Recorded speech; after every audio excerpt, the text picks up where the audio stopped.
stay bright. See you at the top.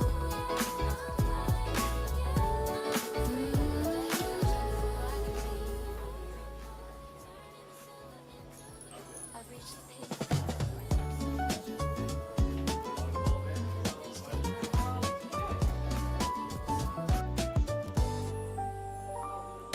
Crystal light on the kitchen tiles, counting up all my morning smiles. Coffee steaming, a slow-mo dance, giving my day a brand new chance. Lacing my sneakers, tie them tight, ready to walk in the golden light. No heavy clouds in my mental sky, watching the worries just flutter by. The air is fresh, the mind is clear. My favorite version of me is here.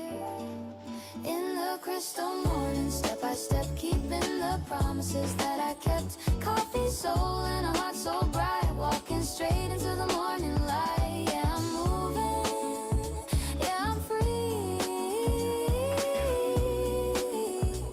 The best version of who I can be. Skyscrapers glowing in the pale blue high, writing my name in the morning sky, nodding to a stranger, sharing a smile. I could keep walking for many a mile. Small winds waiting at every turn,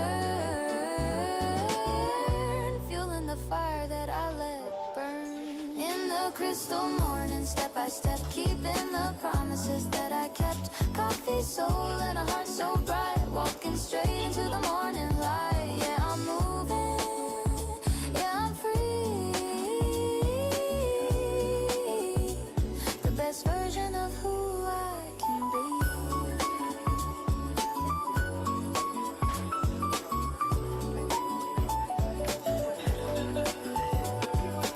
Eyes open, heart wide, choose joy, take the stride. In the crystal morning, step by step, keeping the promises that I kept. Coffee, soul, and a heart so bright, walking straight into the morning light. Yeah, I'm moving, yeah, I'm free. The best version of who I can be. Everything is crystal clear. Just keep walking. It's a beautiful start.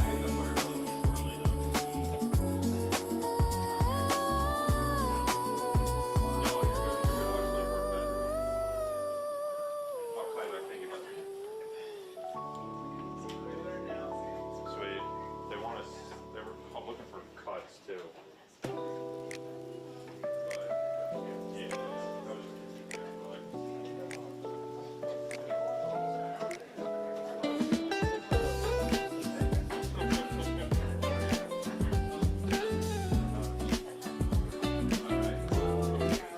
Crystal dew on the garden leaves, catching the magic that the morning weaves. A sip of clarity, a moment to breathe, believing in things that I want to achieve. Lacing my sneakers tight, them tight, ready to walk in the golden light. No heavy clouds in my mental sky, watching the worries just flutter by. The air is fresh, the mind is clear, knowing the best of me is here. Walk on the crystal path, step by step, keeping the promises that I kept. Coffee, soul, and a heart so bright, walking straight into the morning light. Yeah, I'm moving, yeah, I'm free. The best version of who I can be. Skyscrapers glowing in the pale blue high, riding my dreams in the morning sky, nodding to a neighbor, sharing a smile. I could keep walking for many a mile. Small and waiting at every turn, feeling the fire that I lit.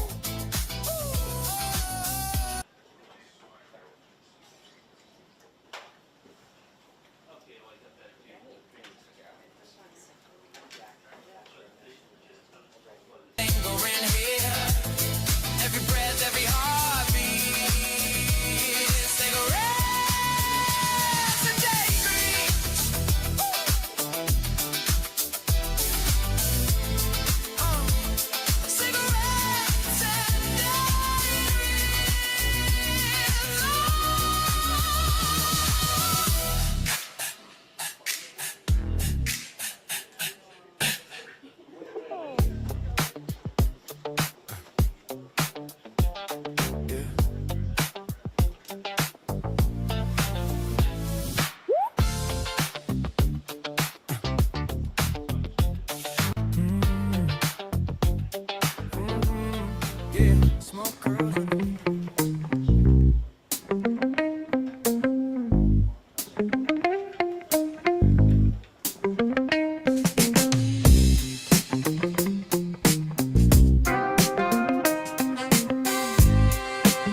Как что классно.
eyes on your knees. Same old shortcut past that corner store memory.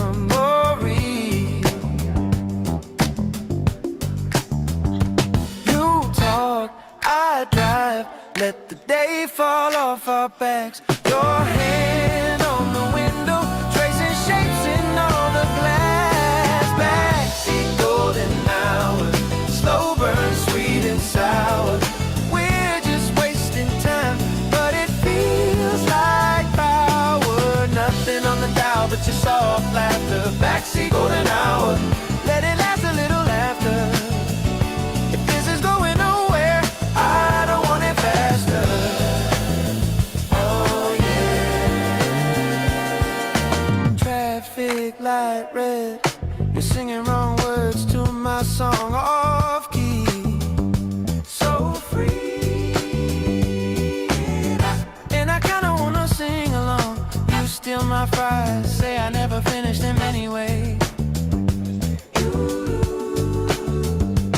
You lean, I lean, then the world just fades away. World just fades away. Backseat golden hour, slow burn, sweet and sour. We're just wasting time, but it feels like power. Nothing on the dial but your soft laughter. Backseat golden hour, let it last a little after. If this is going nowhere, I don't want it faster. Hey, you say we're a maybe, I say that's still something. Halfway between leaving and always coming back.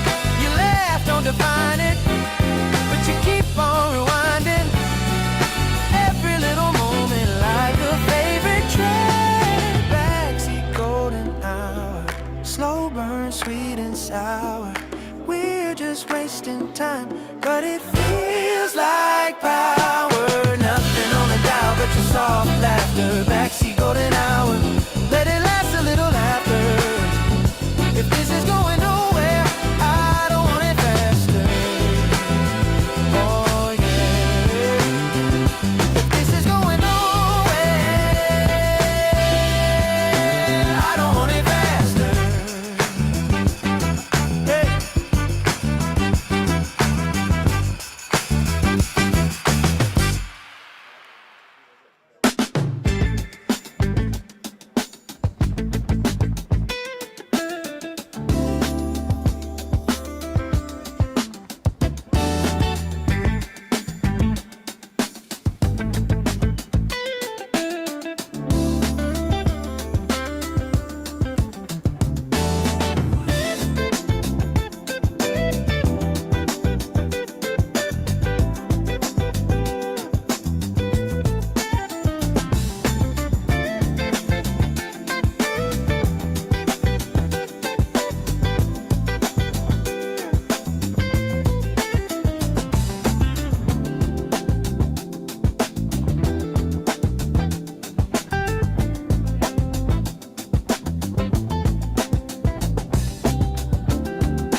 and we're going to substantially, and I mean dramatically, reduce the number of missile launchers so that they cannot hide behind these things to build a nuclear weapon and threaten the world.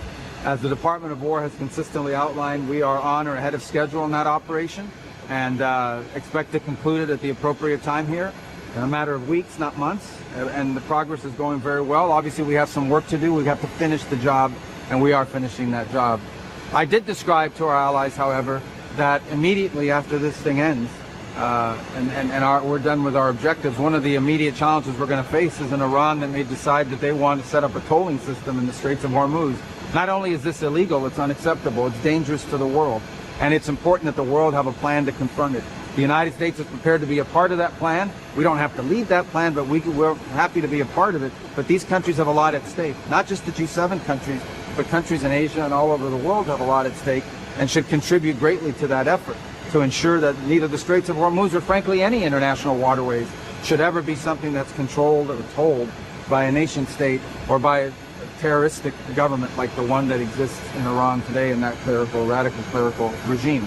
So there seemed to be a lot of buy-in to that concept. There's a lot of work happening right now. The UK has played a prominent role in bringing that together, but other countries as well. And there seems to be a lot of acceptance of all that. And our allies and partners here, at least to me, seem to be appreciative of updates on our operation and an understanding of what lies ahead over the next few weeks. Okay? Those couple of weeks, how seriously is the United States considering deploying ground troops?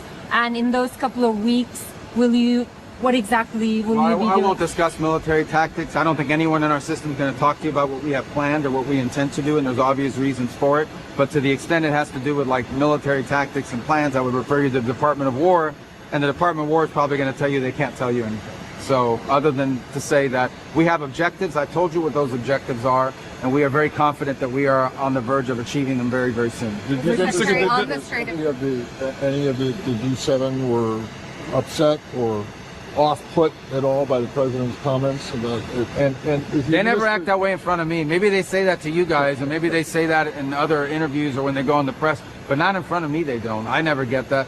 On the contrary, these meetings are oftentimes about thanking America for the role we've played in trying to bring peace in Sudan. The recognition that the president played a key role in ending what was happening in Gaza. Recognition of the role we've played in stabilizing Syria. Recognition, despite what they may have said in the press, that what we did in Venezuela was good for the world and good for our region in the Western Hemisphere. A recognition of the role we've played in setting up, along with others like Canada, the gang suppression force in Haiti. So, and appreciation for the mediating role we've tried to play in this war between Russia and Ukraine. So I don't know. I mean, you guys ask me these questions like if I go into these meetings and these people are angry, no one there screams or raises their voice or says anything negative. And if they did, I would remind them, but I don't need to, but I would remind them of the role America's played over the last year. Has been a very productive role and very helpful to them. And I would just say this, and I said this yesterday, I'll say it again now. Iran is governed, not the Iranian people. The Iranian people are phenomenal people. They deserve way better than what they have, which is a radical Shia clerical regime that has basically taken that country's wealth and used it not to build roads and bridges, not to build healthcare systems or universities, not to build a better, more prosperous country. They've used the wealth of that country to sponsor terrorism, build rockets, build drones, build missiles, build sea mines. That's what they've done with it, and try to kill people all over the world. And this has to be dealt with. That country was a threat for 47 years. Okay? That regime has been trying to kill and has been killing Americans all over the world for 47 years. We have a president that was not going to allow that to continue unfettered. So when we are done, Iran was already weak. When we are done with them here in the next couple of weeks, they will be weaker than they've been in recent history, and they will not be able to hide behind those weapons to break out and get a nuclear weapon, which would be crazy. For these people to ever get nuclear weapons would be crazy. Look what they're willing to do with the weapons they have now. They hit embassies, they target hotels, they try to kill civilians, they splash out at all their neighbors. Imagine if these radical lunatics had a nuclear weapon to threaten the world with. Secretary of Russia, Ukraine, you tweeted out that you conveyed the president's commitment to a ceasefire and negotiate a settlement. Is ceasefire back on the table now? In where? In Russia, Russia, Ukraine. Yeah, we always want to see the end of that war. I don't know why that's been a question. You know, the last meetings we've had on it were last Saturday in Miami, where Steve and Jared met with the Ukrainian side. There are no meetings scheduled as of now. Obviously, you know, that war that goes on and it continues, and it's a very unfortunate war. The loss of life there is tremendous. The Russian side in particular is losing, I think they're losing now more soldiers than they're recruiting. But it's we're ready. We're ready to play whatever constructive role we can to bring that war to an end. But obviously there are a lot of other things going on in the world as well. Secretary, on Russia, Ukraine, there were reports that the U.S. was going to divert some weapons for Ukraine in the Pearl system to help make up for the munitions expended in the Middle East. Is that accurate, and is that a message you communicate? Well, it hasn't happened yet. Nothing yet has been diverted, but it could. I mean, frankly, it's not diverted. These are not diverted weapons. These are our weapons. These are sales. These are military sales through Pearl, paid for by NATO. And so the question at some point is, if we have a need, let me be clear. If the United States has a military need, whether it is to replenish our stocks or to fulfill some mission in the national interest of the United States, we're always going to come first when it comes to our weapons. I think that's true of every country in the world, unless they're a country that doesn't want to survive. So I don't have anything to announce. It's not like I can tell you that that's happening right now, but it could happen. And it could have always happened. If we need something for America, and it's American, we're going to keep it for America first. But as of now, that has not happened. So far, Pearl's been unaffected by this operation. Have you seen an increase in Russia's support for Iran in this war? And why was now an appropriate time for sanctioned Russian lawmakers to come to the U.S.? Why? Well, that was scheduled previously. Not all of them were able to come, only 4 I think we authorized to come. We still think, let's separate 2 issues here. Russia is still a powerful country with nuclear weapons, and it is important for nuclear powers to have some engagement at the governmental level, just like we do at the diplomatic level. I don't think that was a major concession in any way, shape, or form. What was the first part of your question? Has there been an increase in Russia's support to Iran? Look, I'm not going to, let me put it to you this way. There is nothing Russia is doing for Iran that is in any way impeding or affecting our operation or the effectiveness of it. That's the best way that I could put it. So did the U.S. tell Zelensky that security guarantees depend on withdrawal from Donbass? That's a lie. And I saw him say that, and it's unfortunate he would say that because he knows that's not true, and that's not what he was told. What he was told is the obvious. Security guarantees are not going to kick in until there's an end to a war, because otherwise you're getting yourself involved in the war. Okay, what is a security guarantee? It is troops that are willing to step in and secure it. If you put that in place now, that means you're injecting yourself in the war. What he was told very clearly, and he should have understood it, is that the security guarantees come only after there is an end to the war. But that was not attached to unless he gives up territory. I don't know why he says these things. They're just not true. What is the U.S. position on Donbass? We've told the Ukrainian side what the Russians are insisting on. We're not advocating for it. We've explained it to them. It's their choice to make. It's not for us to make for them. We've never told them they have to take it or leave it. The role we have played is to try to figure out what both sides want and see if we can bridge the middle ground. The decision ultimately is up to Ukraine. If they don't want to make certain decisions or certain concessions, then the war keeps going. Same with the Russian side. If they don't want to make certain concessions to the Ukrainian side, then the war keeps going. We're going to continue to try to facilitate what is possible. If it's not possible, then the war will continue, sadly. Secretary, with the troops being sent to the Middle What do East... you have set up? Are you a court reporter? Oh, okay. Go ahead. The troops being How sent... come the rest of you don't have that? Go ahead. The troops being sent to the Middle East, sir, what role could they serve other than preparing the way for a potential ground invasion? And while you speak about several weeks, are you concerned that this could embroil the U.S. in the kind of prolonged conflict, that President Trump came to office promising to avoid? This is not going to be a prolonged conflict. The objectives I've outlined to you, again, I repeat them, because I see these reports of like the U.S. is not clear on what objectives are. We've been as clear as you can possibly be from the very first night of what the objectives of this mission are. We're going to destroy their factories that make missiles and rockets and drones. We're going to destroy their Navy. We're going to destroy their Air Force. And we are going to significantly destroy their missile launchers so they can never hide behind these things to get a nuclear weapon. We are achieving all those objectives. We are ahead of schedule on most of them. And we can achieve them without any ground troops, without any. Now, in terms of why there's deployments, number one, the president has to be prepared for multiple contingencies, which I'm not going to discuss in the media. And again, I refer you to the Department of War, who will probably tell you the exact same thing. But we can achieve all of our objectives without ground troops, but we are always going to be prepared to give the president maximum optionality and maximum opportunity to adjust to contingencies should they emerge. Mr. Secretary, on Cuba, 2 questions. So, for decades, you have been a proponent of regime change, but now there seems to be a sense that perhaps President Trump would be happy with a win, which would only entail an economic deal. So where do you, you said there's a sense, where do you get that sense from? Well, there's a lot of reporting that there's a lot of fake. All right, any reporting on Cuba that you didn't get from me or the president is a liar, because they're the only people working on it. Do you still want regime change? I'm just warning you guys. All these sources that are pitching you on Cuba don't know jack.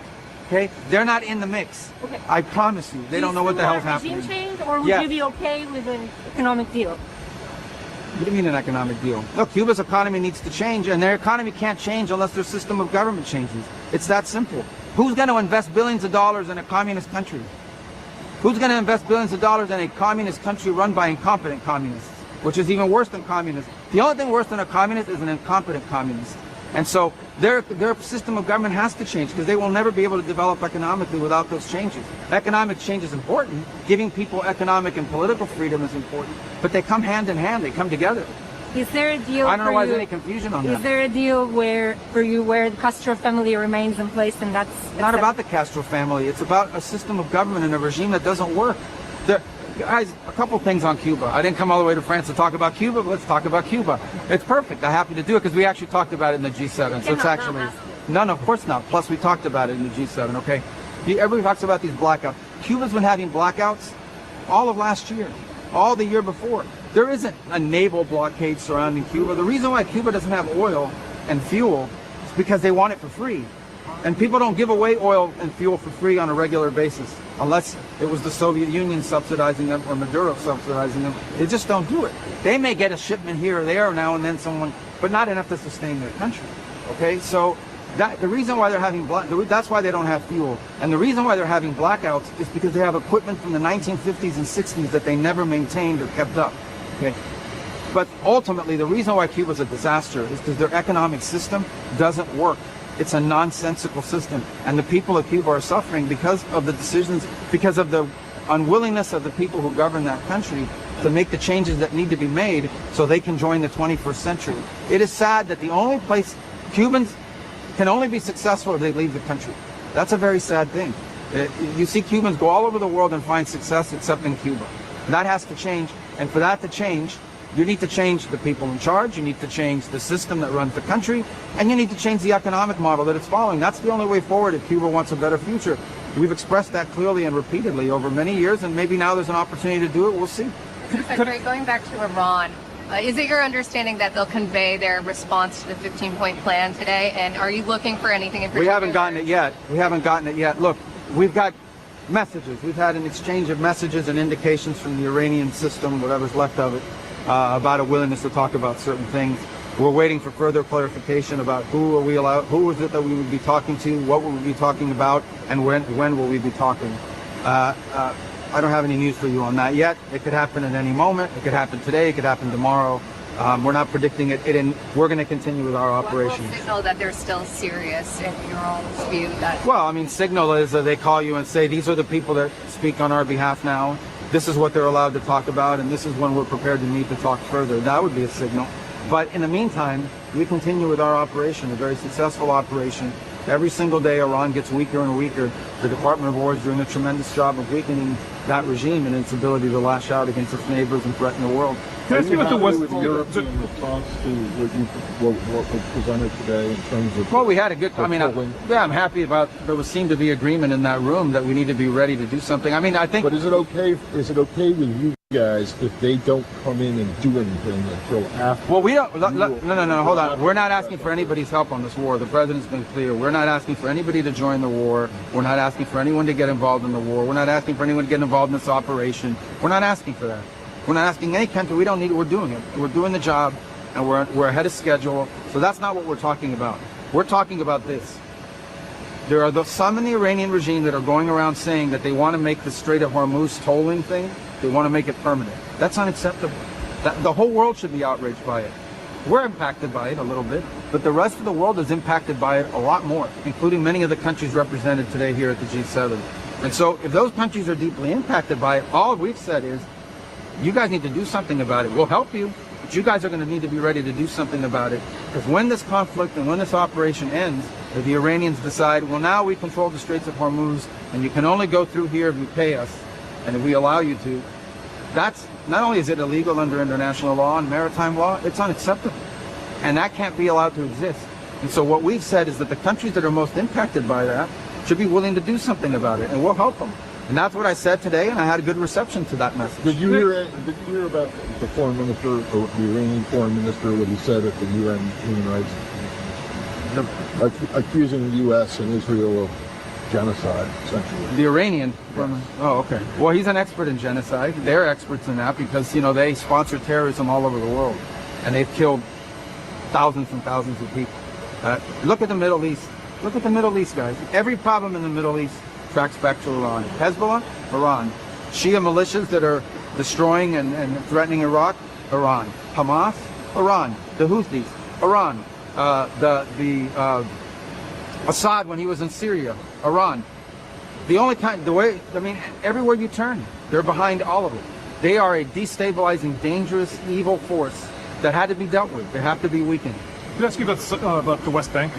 What's your level of concern about violence by settlers against Palestinians? Well, we're concerned about that, and we've expressed it. And I think there's concern in the Israeli government about it as well. I'm sure you've seen the reports that some of these individuals have also attacked security forces, Israeli security forces, in the process. So we're concerned about that, and obviously the president has expressed very clearly that he's against any sort of changing the status quo in the West Bank. Obviously, there's a lot going on in the world right now, but that is a topic we follow very closely. Will there be repercussions if these attacks continue against Palestinians? We've expressed our concern about it, and obviously I think the Israelis themselves have expressed concern. You've seen that some of these groups and individuals, maybe they're settlers, maybe they're just street thugs, but they've attacked security forces, Israelis as well. So I think you'll see the government there do something about it. Oil was above the topics came up today was Chernobyl power plant repair fund. Has the U.S. committed any funding? We have not as of yet. It didn't come up directly in today's conversations, but I know it's been a topic that's been talked about. We haven't made a decision on what we can contribute to that yet. Have we, on the temporary oil sanctions relief for Russian oil, I'm just wondering if those will truly be temporary, and what's the plan and time frame? Well, right now I think they expire April 9th or 10th, and it's only about the oil that's in the water. So we don't have, that's not a permanent policy of the United States. Obviously, we'll make adjustments if necessary, given global conditions. But ultimately, the president has not indicated his desire to permanently lift any of these sanctions. This has to do mostly with oil that's already out in the water and was either going to go to, for example, to China at a discount. Now it's just the only that oil.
Jacket from last June.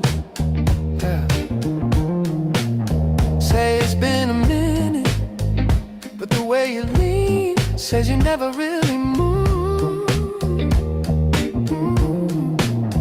You tap the table in time with the fan on the ceiling. I'm trying to play it cool, but my pose got its own little feeling. Deep in the pocket, lose it all. You talk that talk and my guard just drops. We keep coming back to the same old spot, deep in the pocket where we lock and tight. You laugh on the offbeat, my hand in yours at night. We spin, we stop, but the groove won't stop. We keep coming back to the same old spot. You say you've changed, switch jobs, new place across town. But you still your dream, same 3 turns, ice clinks the same sound. You trace a circle on the bar, then on my wrist. I should know better, but I lean in. You don't resist. Deep in the pocket where we always fall, right back on the one when we lose it all. You talk that talk and my guard just drops. We keep coming back to the same old spot. Deep in the pocket where we lock and tight. You laugh on the offbeat, my hand in yours at night. We spin, we stop, but the groove won't stop. We keep coming back to the same old spot.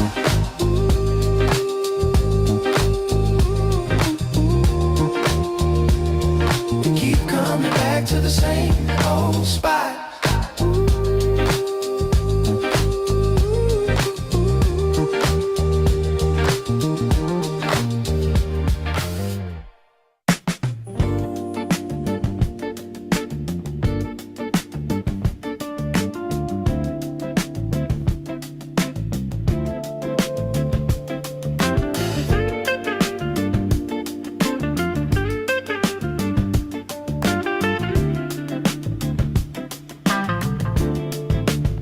You slide in late, smell of rain and coffee steam. Drop your keys, sink into my old blue sea. Once you off, you laugh and let your shoulders fall. Say, today was rough, I just turned the fan on low. Honey, on the backbeat, we don't need to say too much.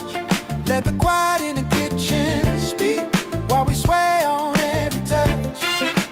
Honey, on the backbeat, you breathe out and I breathe in. Every little sigh you leave, I keep it on my skin.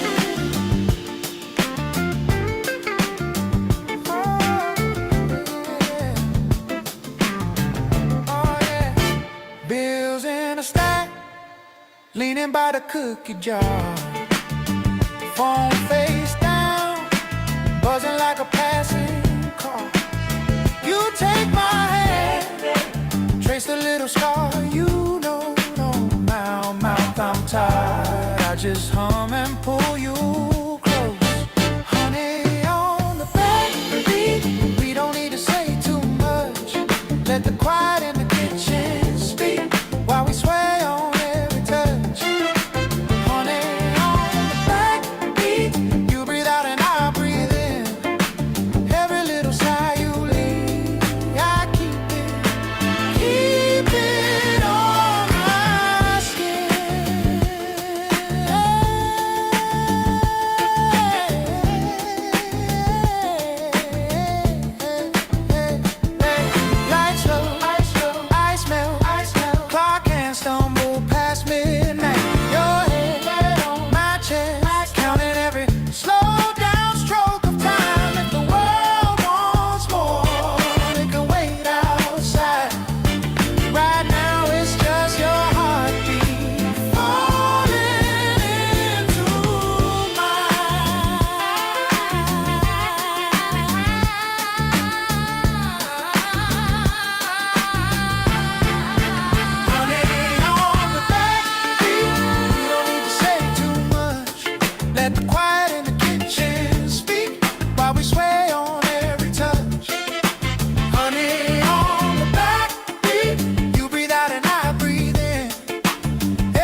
Left my phone on airplane, windows down, slow lane.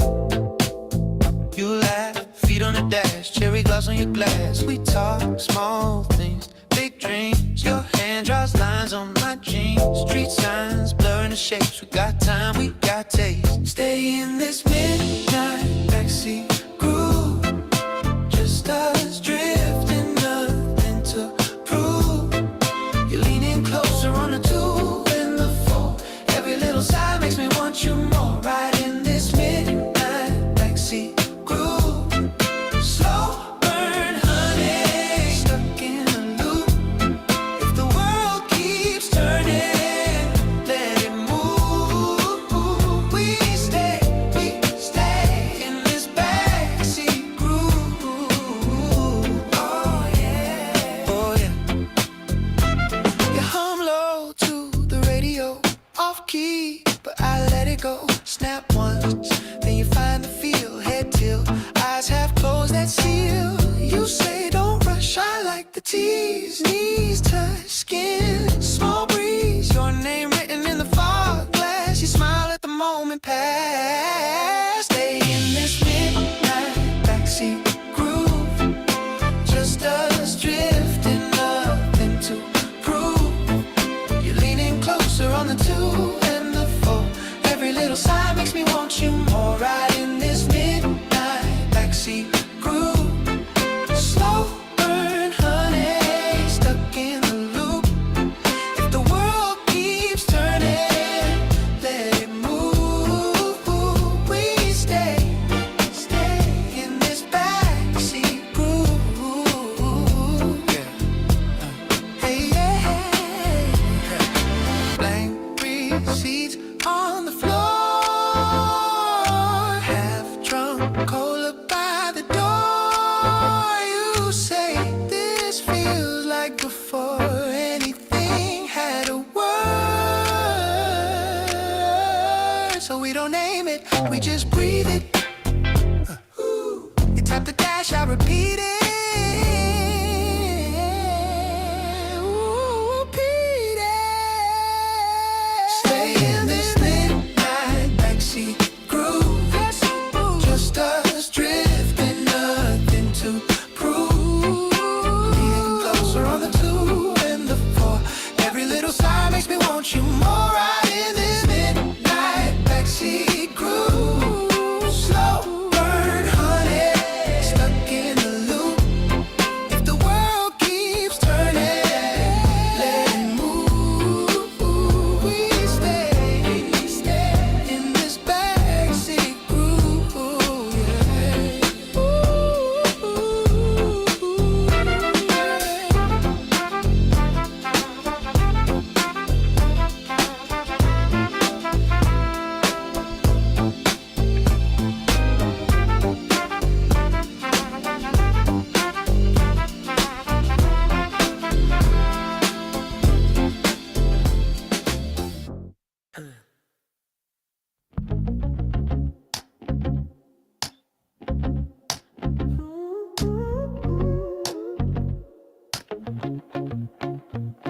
Take the long way, windows crack, late June air. Yeah. You drum fingers on my knee like you own the night right there. That slow smile in the rear view, half asleep. Oh yeah. You say don't rush this, so we let the red lights breathe. You got that slow burn in my backseat, turning small talk into concrete dreams. Leaning on the beat like we got all week. You got that slow burn in my backseat. Every little word tastes honey sweet. Running out of road, but we don't leave. Oh no, that soft laugh when the story goes off track. You trace halos on the glass like you're drawing your way back. You say play it cool, but you're out of tune till they fall into a twist. You got that slow burn in my backseat, turning small talk into concrete. Leaning on the beat like we got all week. You got that slow burn in my backseat. Every little word tastes honey sweet. Running out of road, but we don't leave, yeah. If this never hits the sunrise, if this night just loops on repeat, I'll still be right here, half smiling, catching every sway of your seat. Yeah, yeah. You got that slow burn in my backseat, turning small talk into concrete. Turning small talk. Keep dreams. You got that slow burn in my backseat. Every little word tastes honey sweet. Running out of road, but we don't leave. You're just a slow burn. Slow burn. Riding with me.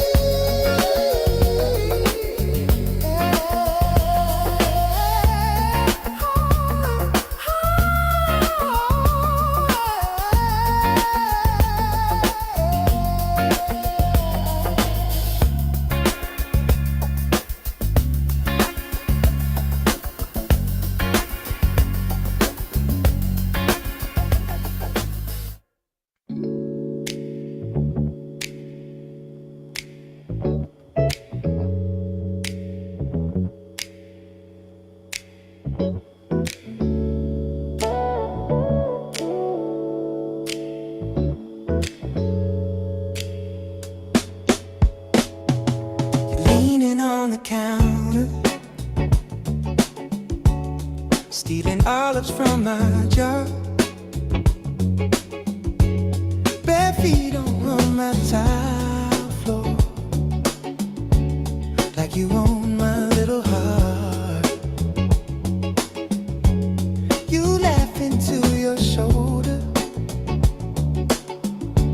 say you're only staying 5, but you're humming in my kitchen like a record come alive. You're that sugar on the side of my coffee, little something that I didn't plan. Slow burning on the tip of my tongue, babe, doing things to me I don't understand. You're that sugar on the side of my coffee, turn my morning into overtime. Yeah, you're sweet or trouble, you're softly messing with my peace of mind. Peace of mind. You're scrolling through my playlist, talking trash on every song. Then you dance between the bar stools, like the groove's been yours all along. You say you hate my candles, but you light them one by one. Now the room's a little hazy, and my patience almost done. Oh, it's gone. Oh, it's gone. You're that sugar on the side of my coffee, little something that I didn't plan. Slow burning on the tip of my tongue. That we have more than any other country in the world, on a war that's happening in another continent, in Ukraine. But when the U.S. had a need, he didn't get proper positive responses. So right now he's just making the observation that, I think there was a couple of the leaders in Europe who said that this was not Europe's war. Well, Ukraine is not America's war, and yet we've contributed more to that fight than any other country in the world. Mr. Secretary, are you going to ask G7 to help with the Strait of Hormuz? Well, it's in their interest to help. The other countries get far more of their fuel from there than we do. So what kind of help are you going to ask? Minesweepers, naval help? Well, those specifics I'll leave it to the Department of War as to exactly what, but it's in their interest. It's in their national interest. Do you think President Trump criticizing NATO this morning, that sentiment? I think he just made an observation, and the observation is that the United States is constantly being asked to help in a war, and we have more than any other country in the world, on a war that's happening in another continent, in Ukraine. But when the U.S. had a need, he didn't get proper positive responses. So right now he's just making the observation that, I think there was a couple of the leaders in Europe who said that this was not Europe's war. Well, Ukraine is not America's war, and yet we've contributed more to that fight than any other country in the world. So it'll be something to examine. The president will have to take into account down the road. What's your assessment of Russia's support for Iran now? Their assessment of it? Yeah, what's your assessment? I think Russia's primarily concentrating on the war they have going on right now. Beyond that, I don't have anything to add right now. So are you at all concerned about the reception that you might get when you arrive at the reception I might get? Yeah, the reception. By who? Well, by all your fellow foreign ministers. I'm not concerned about it. I'm here on behalf of the United States of America. I look forward to meeting with them. I don't know what reception I would get from them. I think they should be happy that I'm going. Well, now we don't have to go. They might be happy, but they're not happy with what's going on. Well, again, I'm not there to make them happy. I get along with all of them on a personal level. We work with those governments very carefully, but the people I'm interested in making happy are the people of the United States. That's who I work for. I don't work for France or Germany or Japan. These are all good people. We're going to have great meetings. But I work for them. I work for the people of the United States. Mr. Secretary? What?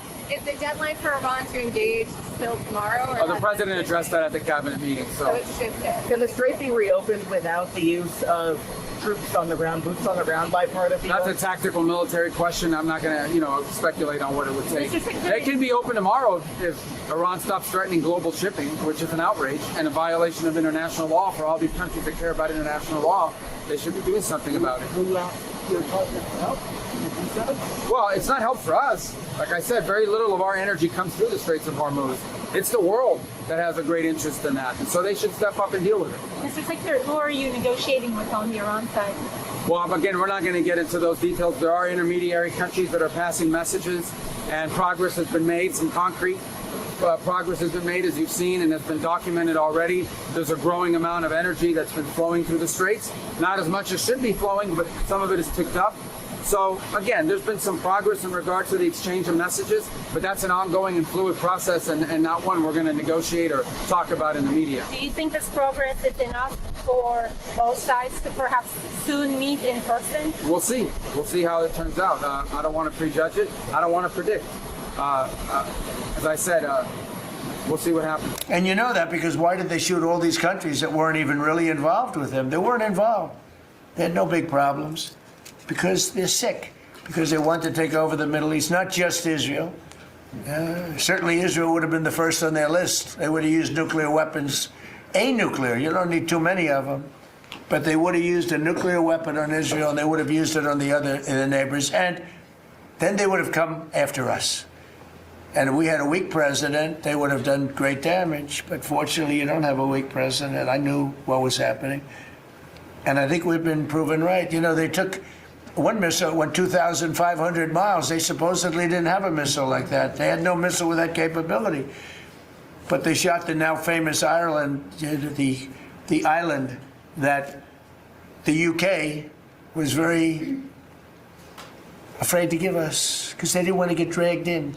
But we don't want to get dragged into their wars either. You know? It's one thing we're very disappointed, I'll say it publicly, we're very disappointed with NATO because NATO has done absolutely nothing.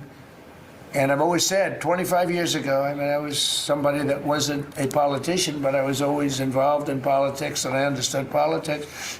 I said 25 years ago that NATO's a paper tiger, but more importantly, that we'll come to their rescue, but they will never come to ours. And I want you to remember that we said this. They didn't come to our rescue. Now they all want to help. When they're annihilated, the other side is annihilated, they said, we'd love to send ships. They actually made a statement, a couple of them, that we want to get involved when the war's over. No, it's supposed to get involved when the war's beginning. or even before it begins. We had the UK say that we'll send, this is 3 weeks ago, we'll send our aircraft carriers, which aren't the best aircraft carriers, by the way. They're toys compared to what we have. But we'll send our aircraft carrier when the war is over. I said, oh, that's wonderful. Thank you very much. Don't bother. We don't need it. And we don't need it, and we don't need them. We estimated it would take approximately 4 to 6 weeks to achieve our mission, and we're way ahead of schedule. If you look at what we've done in terms of the destruction of that country, I mean, we're way ahead. Think of it, they have no Navy, and they had good ships. 154 ships have been shot down and are resting very nicely at the bottom of the sea. And we did that in a matter of less than a week. Because we have the greatest military in the world by far, nobody even close. So we estimated it would take approximately 4 to 6 weeks to achieve our mission. 26 days in, we're extremely, really a lot ahead of schedule. The Iranian regime is now admitting to itself that they have been decisively defeated. They're saying to people, this is a disaster. They know it. That's why they're talking to us. They wouldn't talk otherwise. But they're talking to us because they've got a disaster in their hands. They're defeated. They can't make a comeback. We're free to roam over their cities and towns and destroy all of their crazy nuclear weapons and missiles and drones that they're building. And we're doing that. They now have a chance to make a deal, but that's up to them.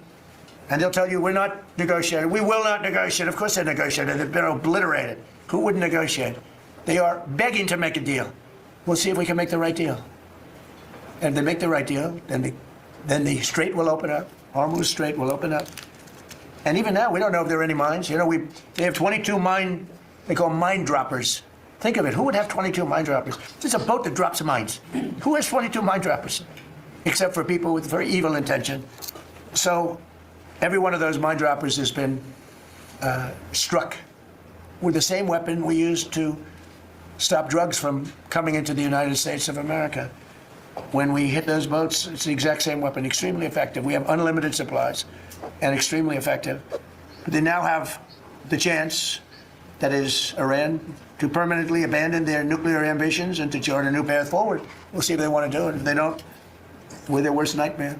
In the meantime, we'll just keep blowing them away, unimpeded, unstopped. Well, there's not a thing they can do about it. They can't do anything about it, you know? I tell you, if they could, you'd be hearing about it.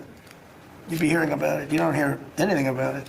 They can't shoot our jets. We have the best military equipment in the world. No, not even a contest. In the meantime, with Iran, we're going to keep doing what we've been doing, and nobody's a match for the United States, but they're not a match for the United States. It's small potatoes. That's why I'm so disappointed in NATO, because this was a test for NATO. This was a test. You can help us. You don't have to, but if you don't have, if you don't do that, we're going to remember. Just remember this in a number of months from now. Remember my statements. They have an expression, a great expression. Never forget. Never forget.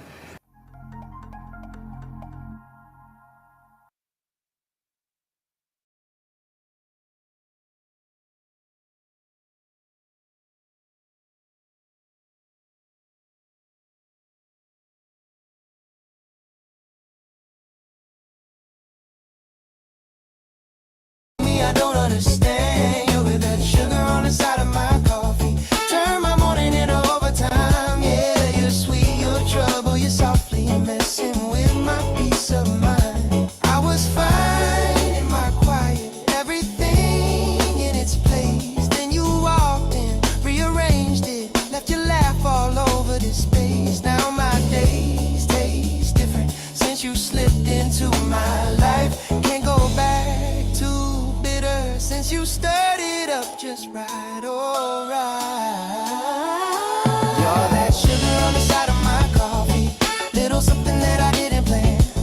Slow burning on the tip of my tongue, babe, doing things to me I don't understand. You're that sugar on the side of my coffee, turn my morning into overtime. Yeah, you're sweet, you're trouble, you're softly messing with my peace of mind.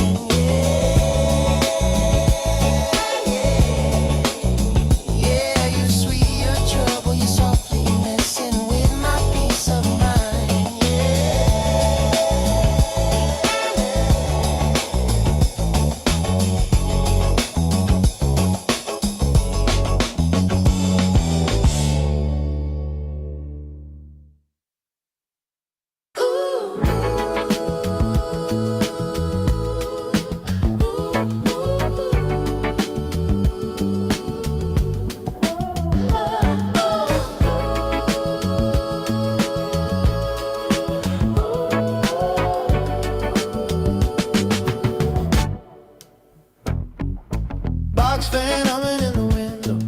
Sun stuck low on the neighbor's roof. Your painting toes in my old sweatshirt. Laughing at a show we never watched through. Bare feet sliding on the hardwood. Ice cube clinking in your glass. You say we're broke, but this feels richer than any ticket first class. Somewhere on the third floor, nothing but your heart and mind. Curtains doing slow dance to the traffic down outside. We don't need a view of the ocean. We don't need a place to hide. Somewhere on the third floor, got the whole world inside. Oh, Polaroids curl on the dresser, your eyeliner on my desk. Dishes piled like a sculpture. We call that artist mess. Oh yeah. Neighbors arguing through the ceiling, then they start to laugh instead. We turn it into background stories you make up in your head. Somewhere on the third floor, nothing but your heart and mind. Curtains doing slow dance to the traffic down outside. We don't need a view of the ocean. We don't need a place to hide. Somewhere on the third floor, got the whole world inside. One day we're gonna move out, keys on a new key ring. But every time I climb these stairs, I swear I hear it sing. Your voice in that old hallway, your shadow on that door. I'll still taste July on this busted third floor. Somewhere on the third floor, nothing but your heart and mind. Curtains doing slow dance to the traffic down outside. We don't need a view of the ocean. We don't need a place to hide. Somewhere on the third floor, got the whole world inside. Oh.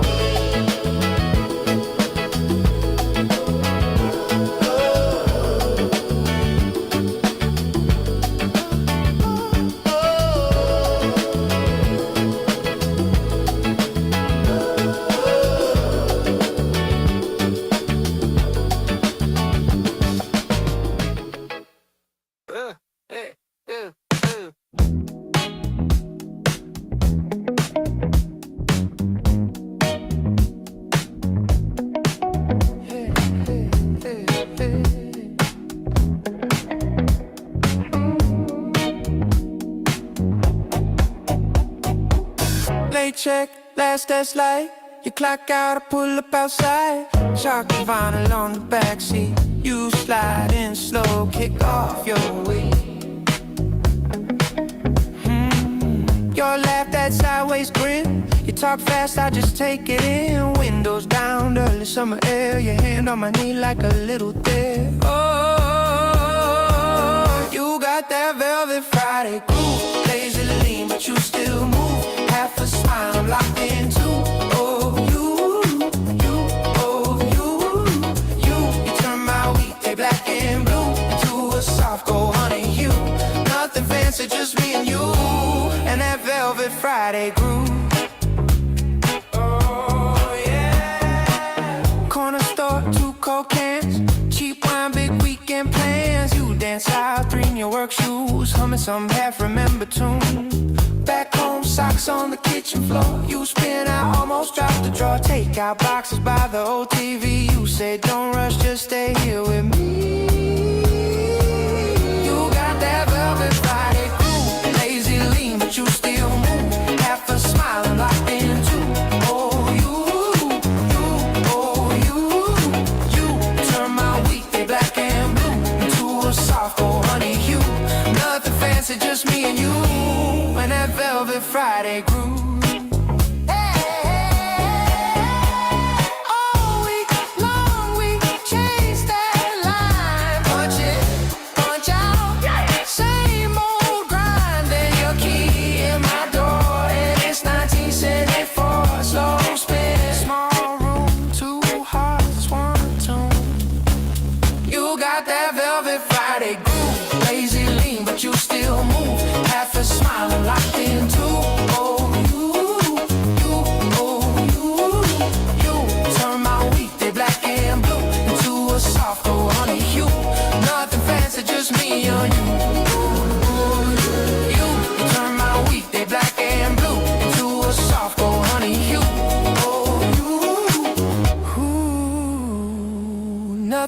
can't see just me, you, and that velvet Friday groove.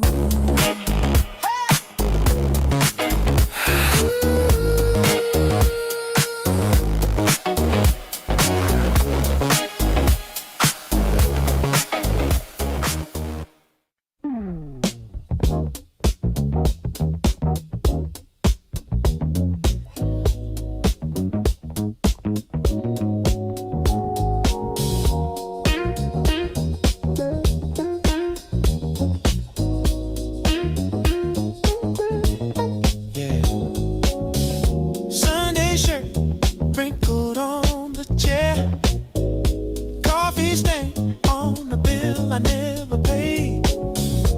You walking, dancing in my doorway, laughing like we got nothing to chase. We got velvet in the pocket, slow roll, can't stop it. Every little look you throw pulls me in. I drop it. We don't rush, we don't clock it. Heartbeat in my locket. You and you, we got it. Velvet in the pocket. You hum songs that you never finish. Burn toast, but you still serve a plate. Bare feet on the cracked out kitchen. Turn this tiny room to a golden stage. We got velvet in a pocket, slow roll, can't stop it. Every little look you throw pulls me in. I drop it. We don't rush, we don't clock it. Heartbeat in my locket. You and me, we got it. Velvet in the pocket. Don't need bright nights, don't need big plans. Oh yeah, all I need is your hand. Finding mine again. If the world runs wild, let it spin, let it spin. We stay right here where the groove sinks in. We got velvet in the pocket, slow roll, can't stop it. Every little look you throw pulls me in. I drop it. We don't rush, we don't clock it. Heartbeat in my locket. You and me, we got it. Velvet in the pocket.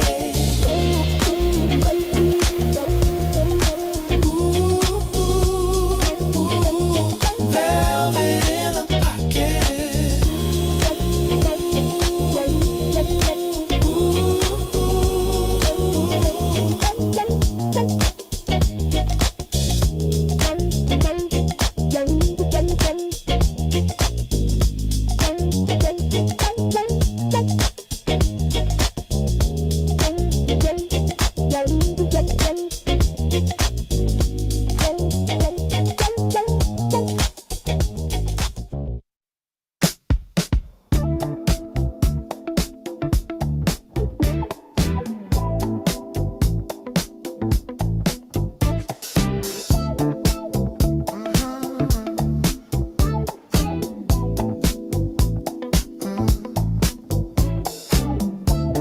Sun on the dashboard, windows crack, slow roll.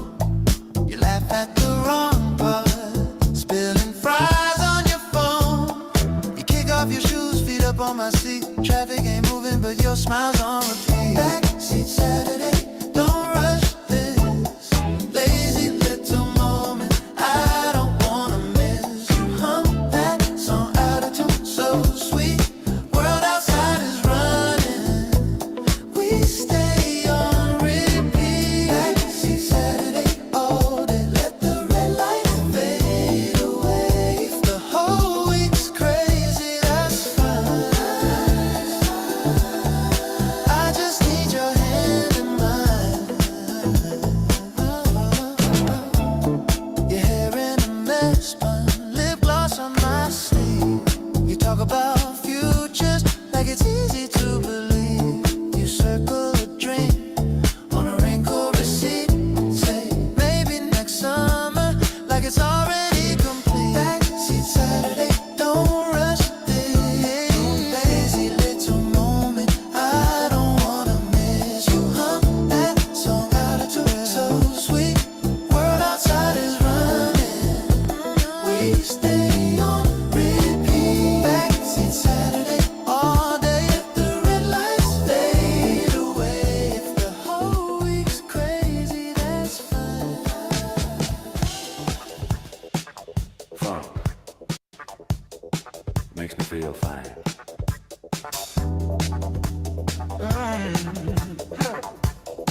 feel heavy, but it's light.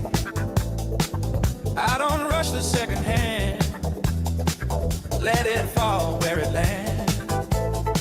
Mind been full, pockets thin. Still I take this day in. No loud hopes, no disguise. Just my breath, open eyes. I let the sound stay low. Didn't wake up feeling sure, but my feet still hit the floor.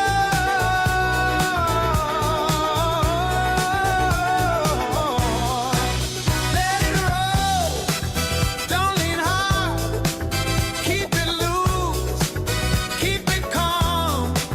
Nothing forced, nothing loud. I move clean through the crowd. Let it roll, stay in line. This kind of feel work fine. Life stay raw, I stay kind. That kind of fun feel fine.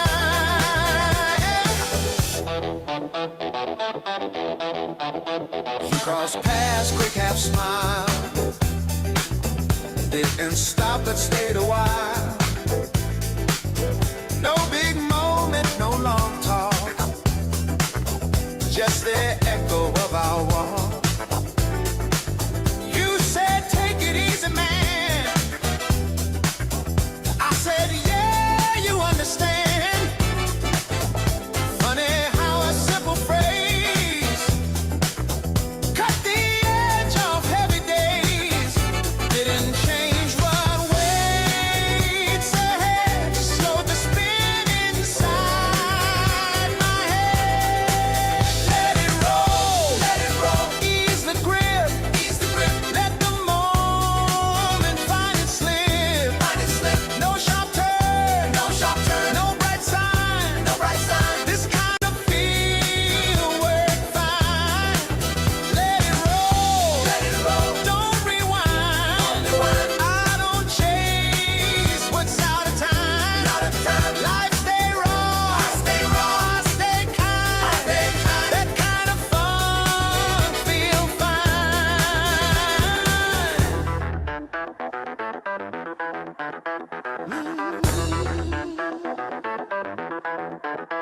Gotta do it.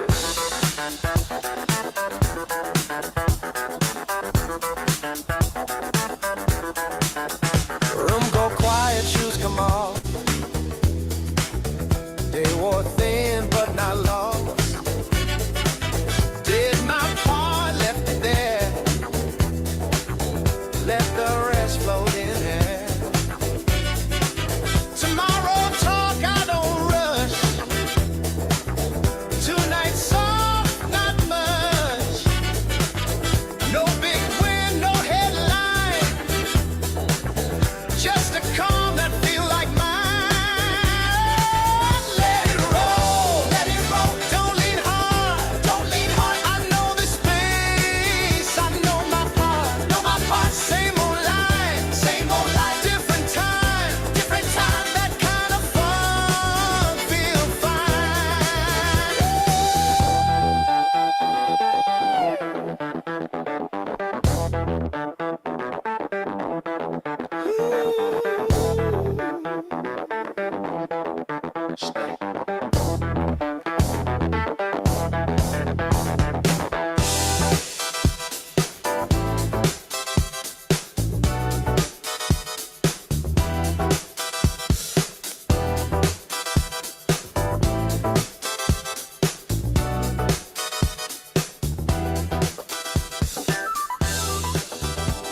last nights felt long.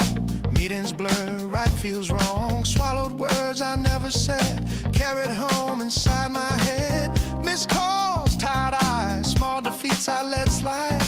New place, colder air, shakes it loose, leaves it there. I felt tight. I stay tight. Groove stays low inside my chest. No need to prove, no need to test. Money high or running thin. This moment lets me settle in. Groove keeps spinning slow. Keeps my breath from closing in.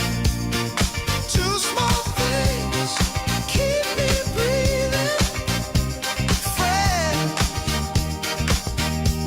and that pocket groove. Hey, man, I needed this.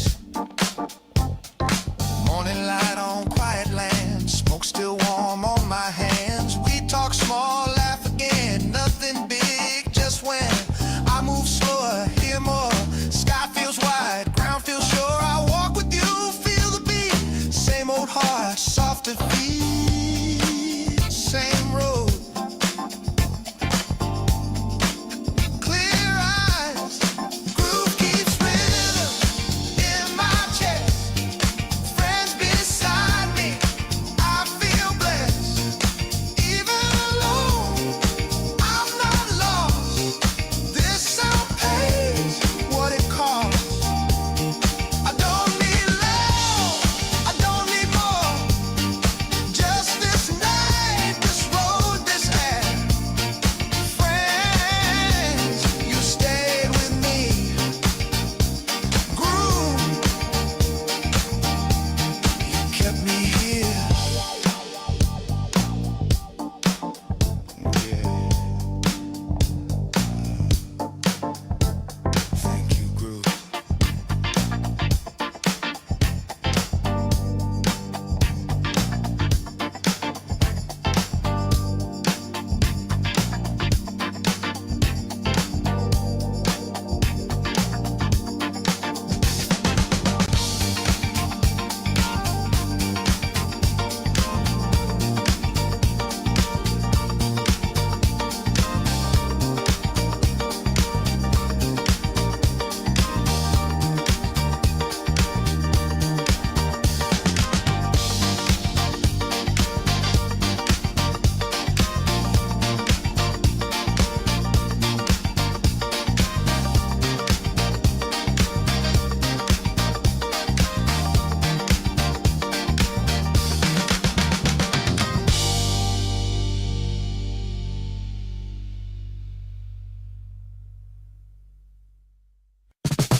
Come on.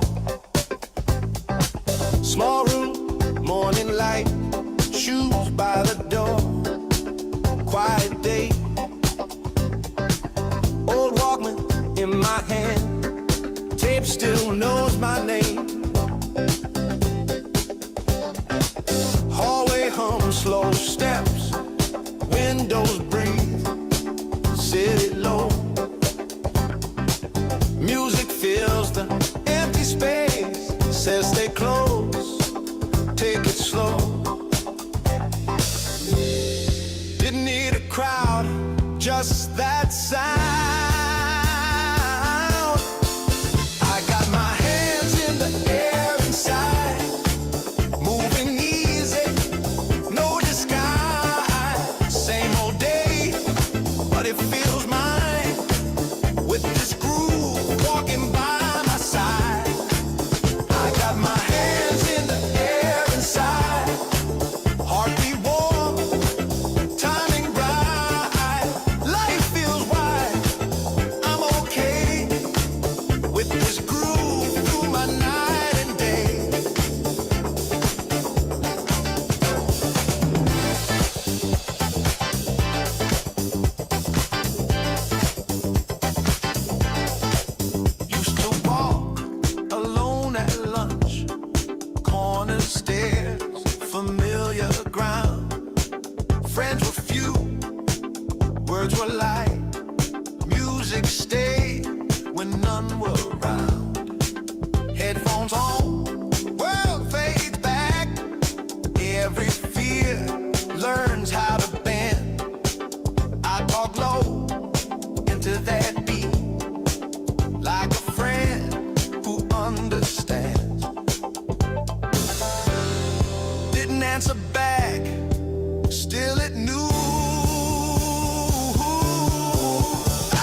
slow.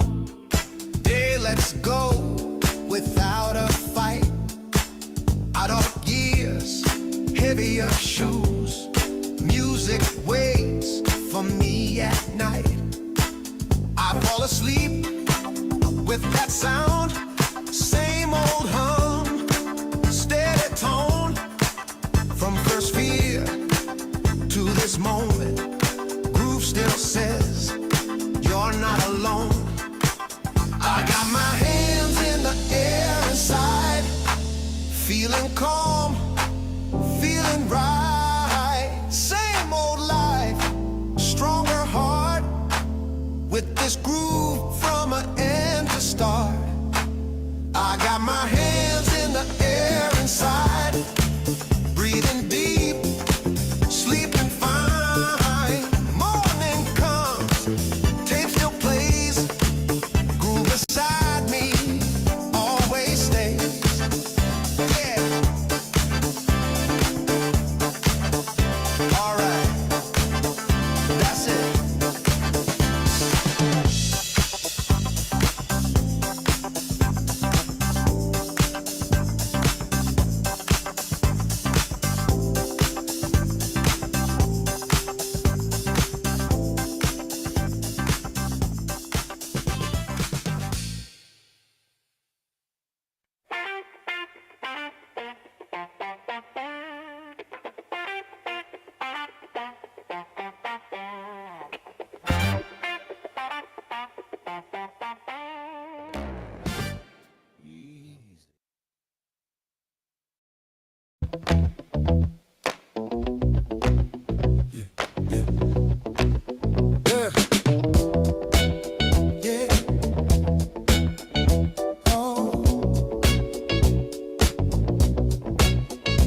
Walking late, same old coat, same tilt in your jaw.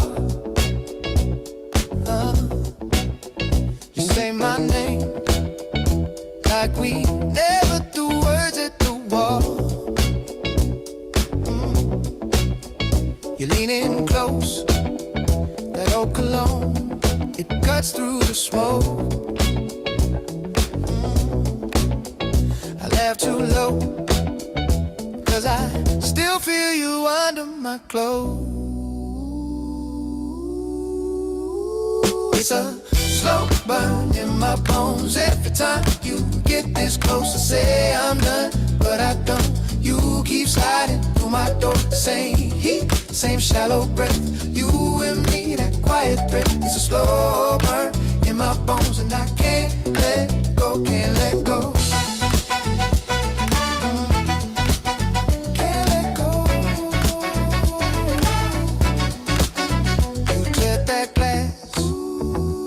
On mine, put your mind on the past. You bite your lip, I remember the taste, so I see. You trace my wrist, like you're reading the lines you once missed. One little spark, and the room fades out, goes dark. It's a slow burn in my bones every time you get this close. I say I'm done, but I don't. You keep sliding through my door. Same heat, same shallow breath. You and me, that quiet breath. It's a slow burn in my bones, and I can't let go, can't let go. Yeah.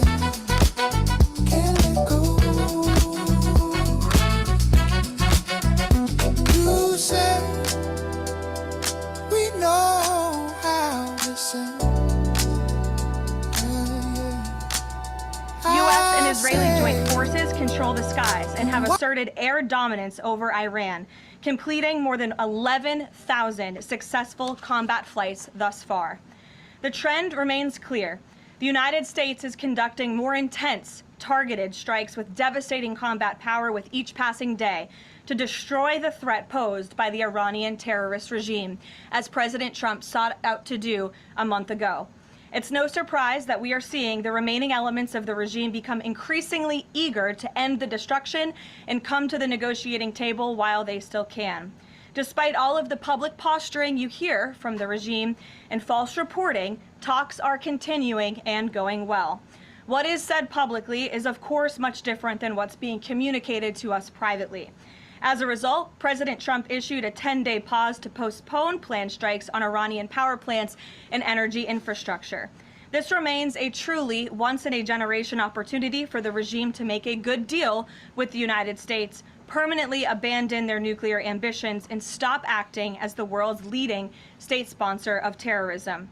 If the Iranians reject this golden opportunity, the greatest military in the history of the world continues to stand by to provide President Trump with every option available to ensure this regime continues to pay a grave price. One way or another, Iran will no longer have the credible ability to threaten the United States or our allies, which is, of course, the overall objective and mission the president set out when he launched Operation Epic Fury. Unfortunately, even as President Trump is working hard every single day to protect the United States from foreign enemies, Democrats on Capitol Hill have failed to do the same here at home by keeping the Department of Homeland Security unfunded. Over the past 6 weeks, Democrats in Congress have pushed our air travel system to its breaking point and inflicted massive pain on Americans with their reckless political games. 500 TSA officers quit their jobs. Thousands more were calling out sick at record rates due to the lack of pay. This resulted in security wait times exceeding 3 hours at major airports across the country, creating nightmares for millions of Americans. Overall morale among TSA staff plummeted as well, all of this creating an unacceptable heightened security risk. Because of the Democrats' unwillingness to do their basic job of funding DHS, President Trump determined that these circumstances constituted an emergency, compromising American security. That's why last week he accordingly signed a presidential memorandum directing the Secretary of Homeland Security to work with the Director of the Office of Management and Budget here at the White House to use those funds with a reasonable and logical nexus to TSA operations to provide TSA employees with the compensation and benefits that would have accrued to them but for the Democrat-led DHS shutdown. This bold and necessary action by President Trump will ensure our TSA workers receive their hard-earned paychecks. It should not have come to this point, but President Trump will always do what's right by the American people, and he found a way to do that, to get TSA paid.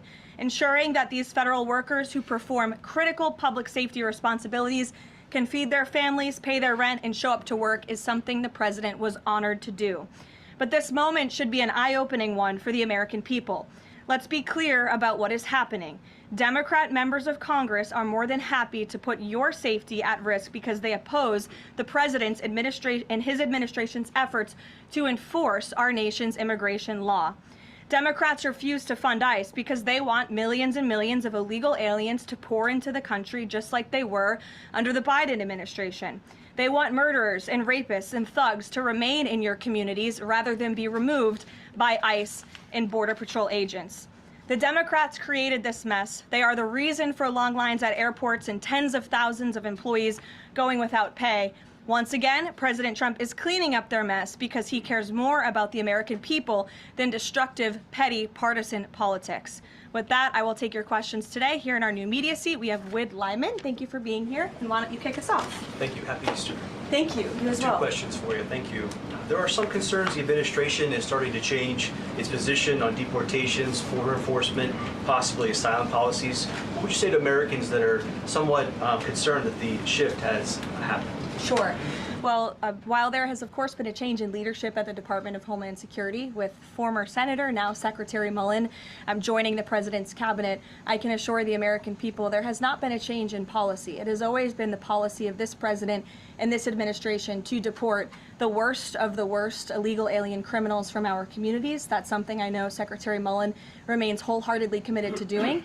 And it's something that is overwhelmingly popular with the American people. And it's something that is necessary to protect our homeland and to prevent deaths of Americans in our country. Just last week, Sheridan Gorman, a young woman in Chicago, was shot and killed on the street walking with her friends outside of her university by an illegal alien from Venezuela who had no right to be here in the first place. And it's despicable that Democrats are currently defunding the department that's responsible for removing illegal aliens like that.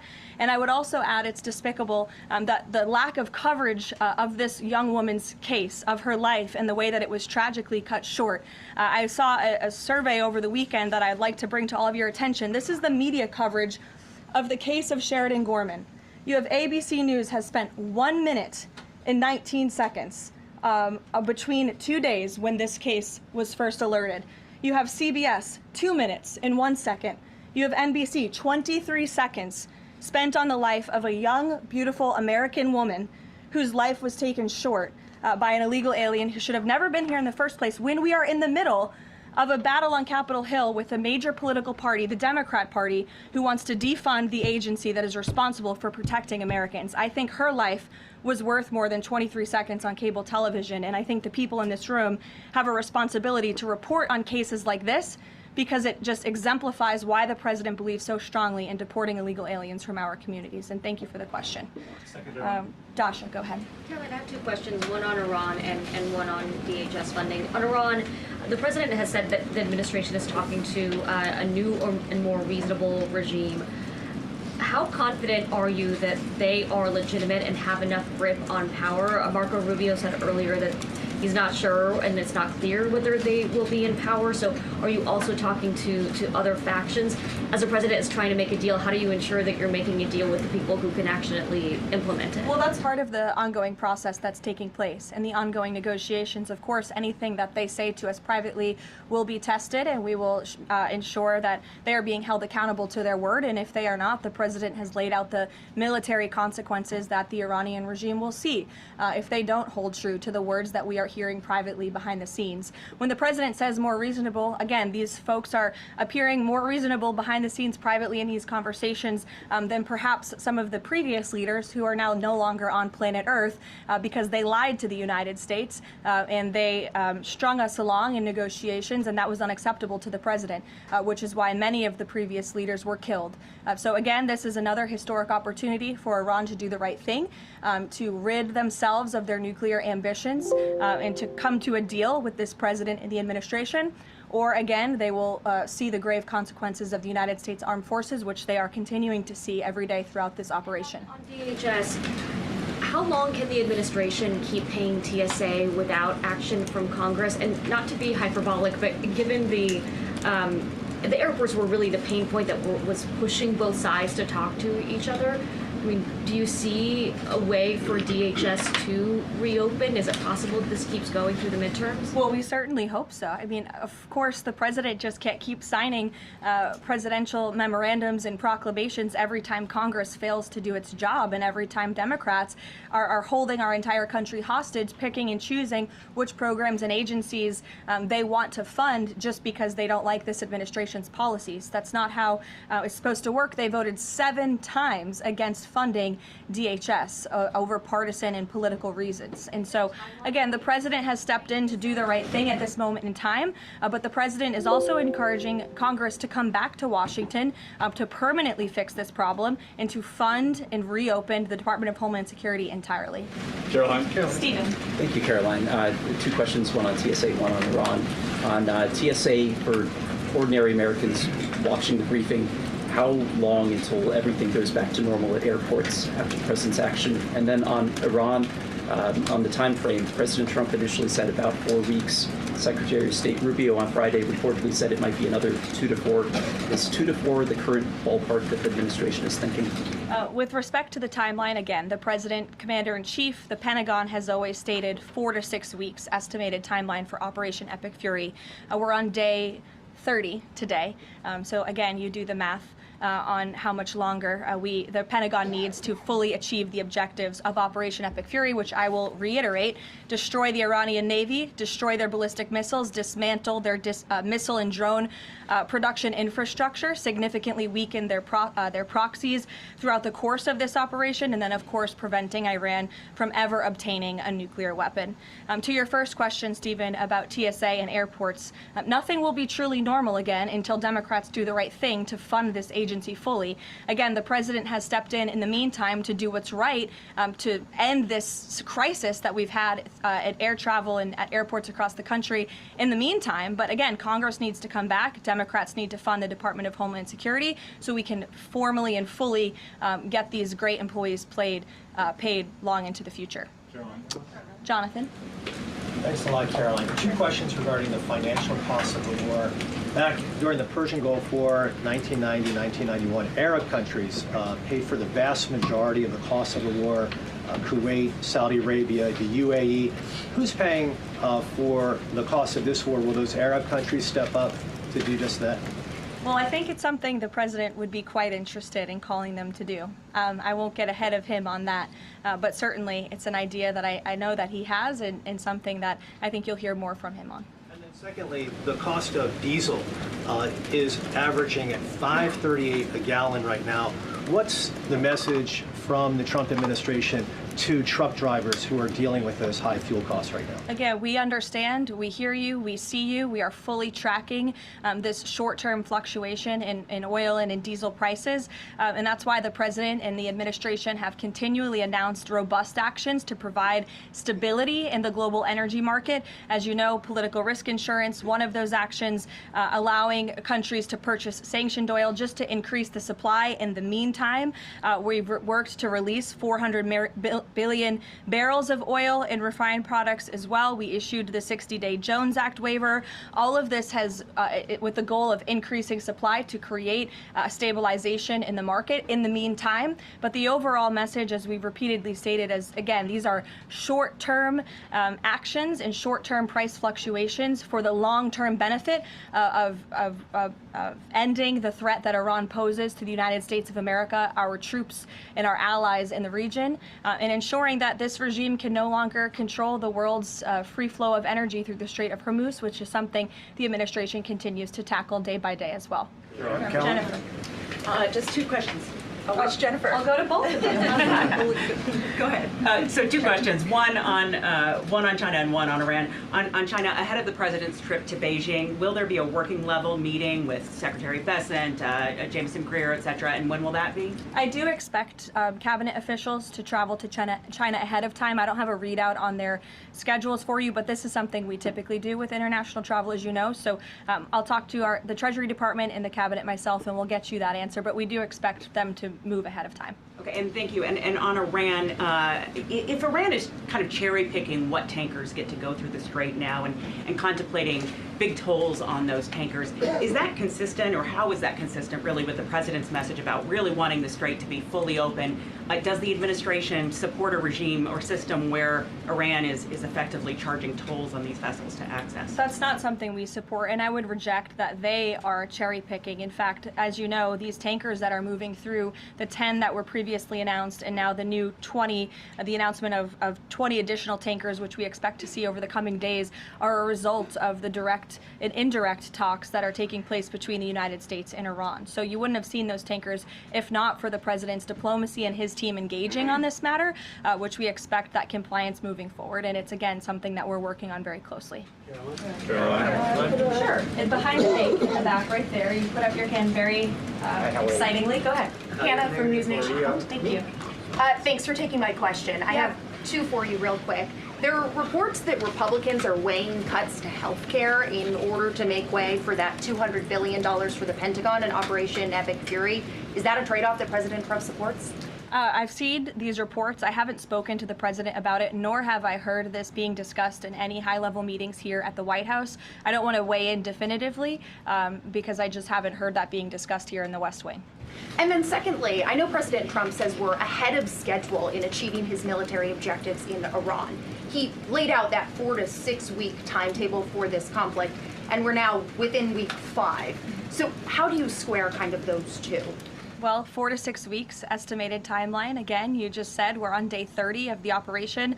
I just provided you with some of the updates from the Pentagon directly in achieving the objectives, and the military has been enormously successful. I think we should all be very proud of our armed forces for what they have done over the past 30 days. The mission will continue until the objectives are achieved, and that 4 to 6 week timeline does remain right now. I don't have any updates for you on that.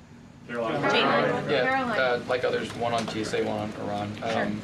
On Iran, I know it's tough to engage in hypotheticals, but I feel like this is one that you could engage in if the president does Probably seek. not, but Well, let's see. If the president does seek, or the United States seeks a ground war, does he intend to get congressional authorization of that march? Look, the president has been asked about boots on the ground or alleged ground operations various times. He's obviously declined to rule them out. It's the Pentagon's job to provide maximum optionality to the president. It does not mean he's made a decision, nor would he ever notify the media of such decision as not to tip off our enemy. With respect to abiding by Congress and the rule of law, that's something the administration will, of course, always do, and it's something that we have great respect for Congress. The president does with military operations. In fact, prior to the launch of Operation Epic Fury, as you know, the administration gave a courtesy notice to Congress in the Gang of Eight, and top-level administration officials and cabinet secretaries have gone to Congress multiple times over the past 30 days to provide those courtesy briefings to Congress when requested. TSA quickly, I've been asked by multiple Trump supporters that have said, given the fact that the president on that Friday gave that memorandum informing DHS to pay TSA workers, I know there's a lot of negotiations involved in a shutdown of this size. Why did the president not sooner issue that payment to TSA workers? Well, it's because of the Democrats voting 7 times against reopening the Department of Homeland Security that we came to a place of an existential crisis. I mean, you saw the lines at various major airports across the country, American travelers really paying the price for Democrats' partisan games. And so the president worked with his legal team here at the White House and the Office of Management and Budget to find a solution to take care of the emergency that we were seeing in air travel across the country. And it's because of the president that TSA agents are being paid. But again, he's calling on Congress to do the right thing, to come back to Washington and to fund and reopen the Department of Homeland Security fully. Sure. Hi, Lindsay Ellis from the Wall Street Journal. I'm trying to square the 4 objectives laid out by the administration with the goal of reopening fully the Strait of Hormuz. Would President Trump declare victory and wind down military operations if the 4 objectives are met, but still passage remains quite slow through the strait? Look, as I've said repeatedly and as the president has laid out, the objectives of Operation Epic Fury are as follows: destroying the Iranian Navy, destroying their ballistic missiles, dismantling their defense industrial infrastructure that produces those weapons that have long threatened the United States and our allies, and then, of course, preventing Iran from ever obtaining a nuclear weapon. The full reopening of the strait is something the administration is working towards, but the core objectives of the operation have been clearly defined for the American people by the Commander-in-Chief. Garrett. The president posted this morning about, his threat that on leaving Iran, he said we might be blowing up and completely obliterating all of their electric generating plants, oil wells, Harg Island, and possibly all desalinization plants. Under international law, striking civilian infrastructure like that is generally prohibited. Why is the president threatening what would amount to potentially a war crime with the U.S. military? And how do you square that with the administration repeatedly saying that the U.S. does not target civilians? Look, the president has made it quite clear to the Iranian regime at this moment in time, as evidenced by the statement that you just read, that their best move is to make a deal, or else the United States Armed Forces has capabilities beyond thetheir wildest imagination, and the president is not afraid to use them. That's not what I said, Garrett, and you're saying the word potential for a reason, because I'm sure some experts are telling you that in your ear to try to ask me that question. Of course, this administration and the United States Armed Forces will always act within the confines of the law.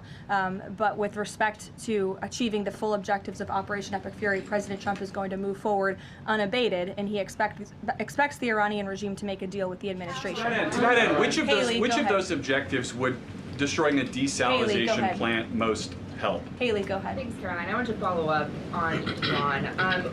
When you're describing that the Iranians you're in contact with are being more reasonable this time around in discussions, what specifically are you hearing that is leading you to that conclusion, and how are you defining what's reasonable versus unreasonable in that regard? I'm not going to detail the private and sensitive conversations that are taking place between the United States and Iran right now. But generally speaking.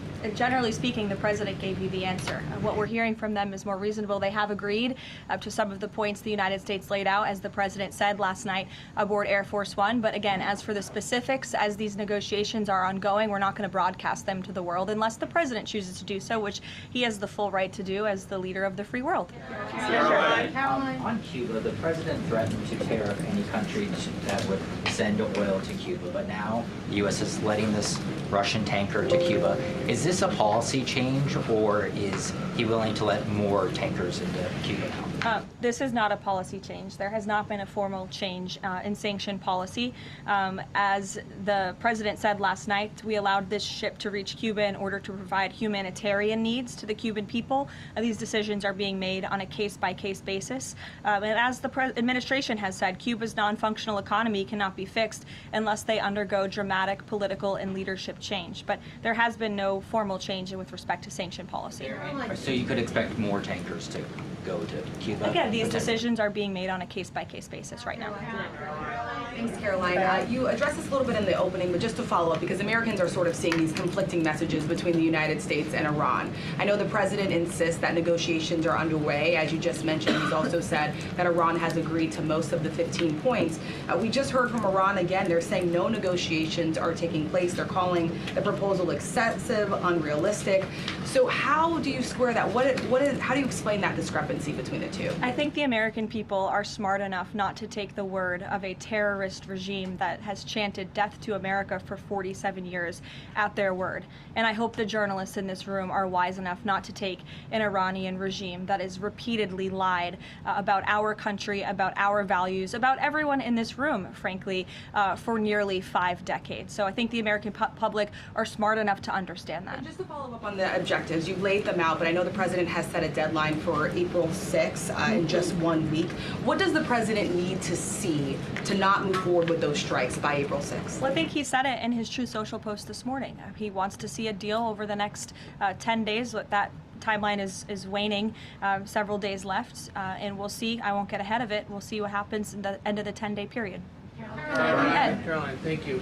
One on Iran, one on the shutdown. The president continues to say the U.S. is in conversations with a more reasonable regime, but there are now hundreds of U.S. Special Operations Forces, including Navy SEALs and Army Rangers in the Middle East, as well as thousands of other troops already deployed.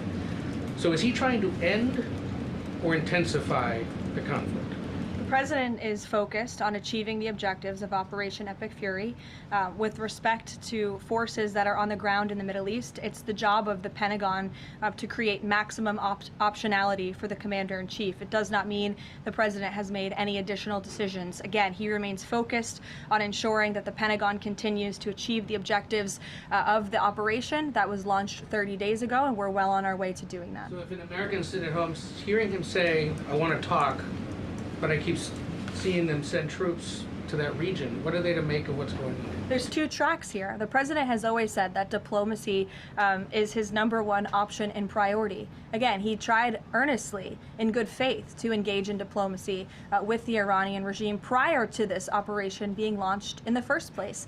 He wanted to strike a deal, and he sent his top negotiators to do so. They spent extensive amount of time and effort trying to strike a deal, and unfortunately, the previous regime, again, many of those leaders no longer with us here on Earth because they faced the consequences of the United States military. So if there's ever a chance for a deal, again, the president is open to listening, but it does not deter him from focusing on the military objectives that he set out 30 days ago and that our military is continuing to achieve day by day. On the shutdown, he signed the national emergency order last Thursday, making sure TSA officers will be paid. There's still other civilian DHS employees, however, who are not being paid. Yes. He signed something similar to ensure they also get paid? Look, the president will always look into ways that we can make sure that the American people are being taken care of and doing what's right by the American people.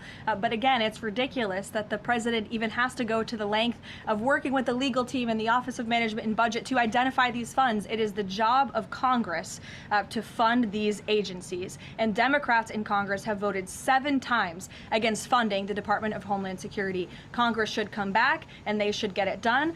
The president, again, made made the decision to prevent this existential crisis we were seeing at our nation's airports across the country that was only going to get worse, and that's why he wants Congress to do his job. Thank you, Caroline. Since you mentioned, I'll go to you as well. You're welcome. Since you mentioned Easter and prayers, I wanted to ask you about something the Pope said yesterday. So Pope Leo said yesterday, and I quote him, "God does not listen to the prayer of those who wage war." Can you comment on that?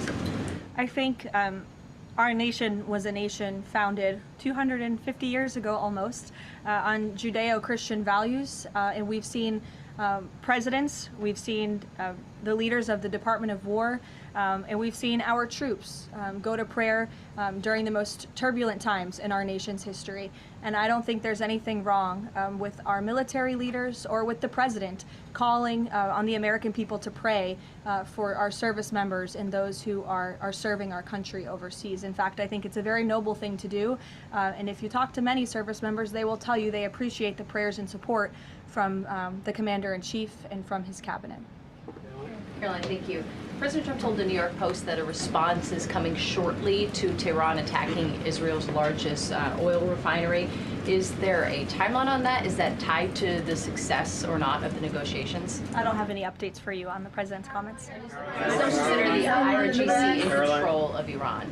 Well, look, as Secretary Rubio said today, the leadership is very fragmented. We have really neutered their intercommunication systems, and that's part of this process of diplomacy to continue figuring out exactly who's in charge. I know they appointed a new Ayatollah, haven't seen or heard much from him, and so that's part of this diplomatic process that's underway right now. I'll take a few more.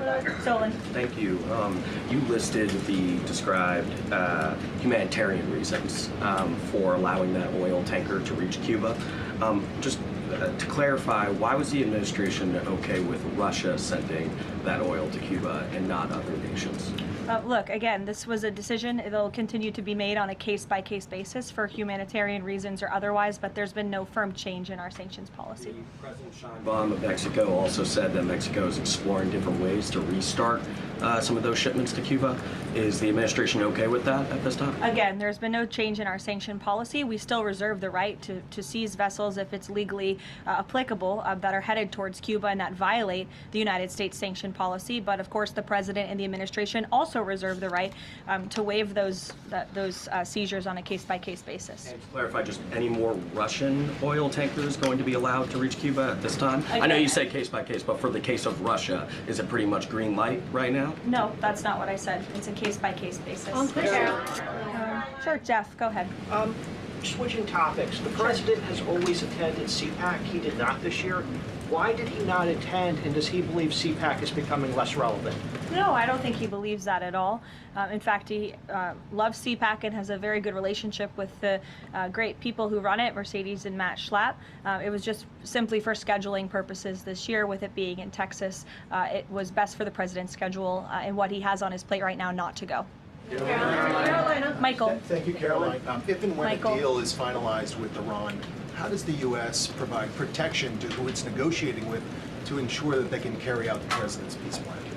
Again, that's something I'm sure our national security team is discussing. I don't have anything for you on that today. On the ballroom, can you tell us more about this massive military complex underneath the president's new ballroom? I cannot tell you more about that, actually, as a matter of fact. However, the military is making some upgrades to their facilities here at the White House, and I'm not privy to provide any more details on that at this time. Go ahead. Reagan. Thanks, Caroline. Question on the Middle East and then a question on Antifa.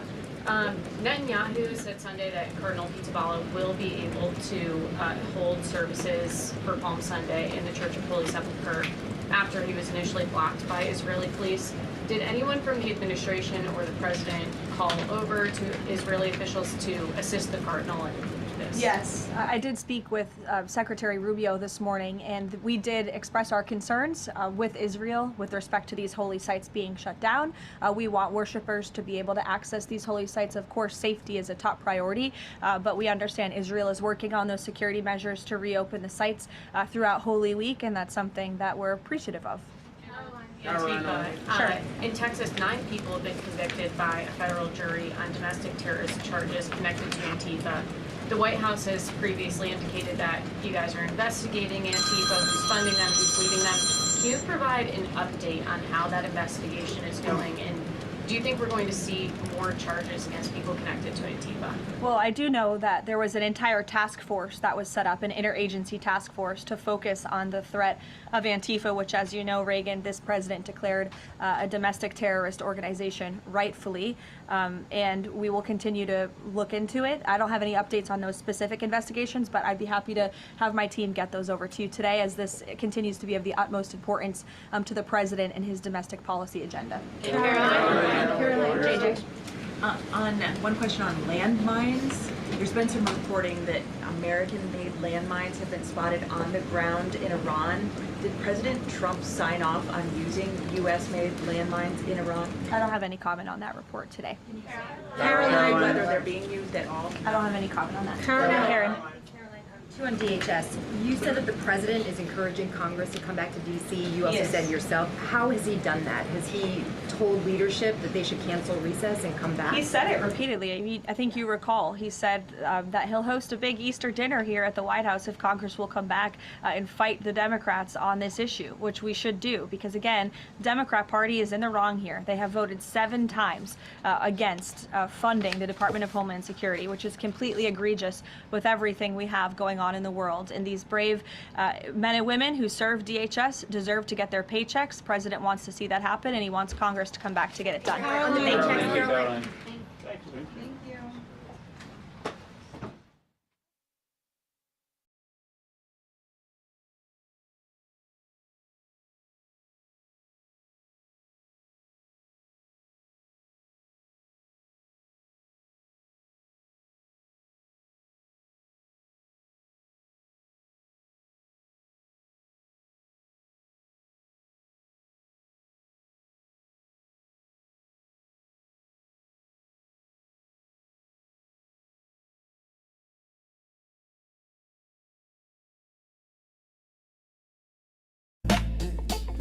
Laugh when you say you're leaving, but your keys stay by my side. Yeah, you're slow burning my spine. Iran's military has been raised. What's left of its leadership is in complete disarray, and while the regime still has been raised. What's left of its leadership is in complete. Every look keeps me aligned. I don't chase you, you fall in line when we groove.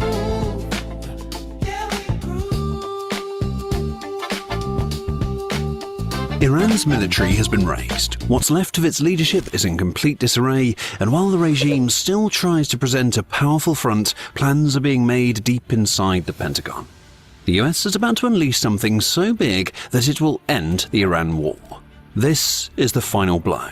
Powerful, precise, and designed specifically to strip away every last piece of leverage that Iran's regime has left. We've been seeing the build-up to this over the last few weeks. On March the 28th, the 31st Marine Expeditionary Unit, or MEU, accompanying the USS Tripoli and its small fleet of amphibious warships, finally arrived in the Persian Gulf. Soon, they will be joined by the prestigious 82nd Airborne Division, along with another Marine Expeditionary Unit, the 11th, which is deployed to the Persian Gulf by way of California. This is a build-up of manpower that Iran never saw coming, and it will soon mean that the US has around 5,000 Marines and around 3,000 paratroopers reportedly joining the approximately 50,000 personnel that it has stationed in the Middle East. The stage is being set. The Pentagon is preparing to deliver its final blow. As we speak, the Pentagon is simply waiting. It has planned weeks of ground operations, The Independent reported on March 29th, and it's believed by some that what the US has coming could take a couple of months to execute. There are rumors about what the final blow might include. Raids by Special Forces troops are being considered, as are attacks on key Iranian islands in the Strait of Hormuz, conducted by the MEUs and paratroopers we've already mentioned. The Independent says that the Pentagon's plans stop short of a full-blown ground invasion of the Iranian mainland, and that's indicated by the relatively limited number of Marines and paratroopers being sent to the Persian Gulf. Now, US President Donald Trump is also taking his time about making a decision, and he and his administration hope that Iran will capitulate before boots on the ground become necessary.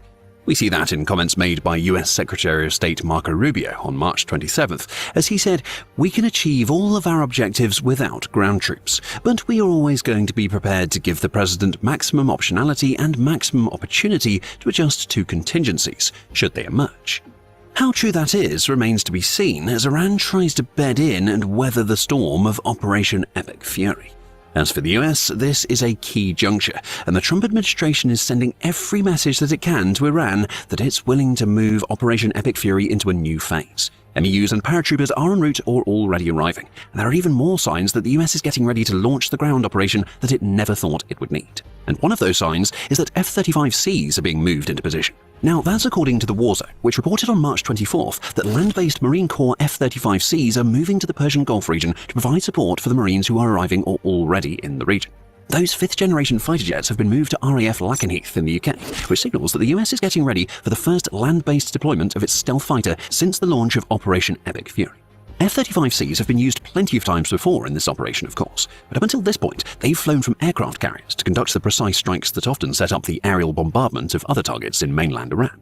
This is different, though. What we're seeing here is a build-up of F-35 air power at a base that is well outside of the range of even Iran's best ballistic missiles, which tells us that the US is planning an operation that requires repeated strikes by jets that can return to a safe base in the immediate aftermath.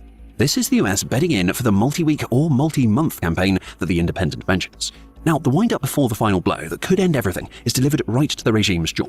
We see the build-up, but the question still remains, what will that final blow actually look like? Well, the Pentagon is keeping its lips tightly sealed, of course, as you would expect. Secrecy is paramount, because if the US tells us exactly what it intends to do, Iran's military will have time to respond and prepare. However, there are plenty of signals about what the final blow might look like, and they start with a small patch of land that everybody expects the US to hit: Karg Island.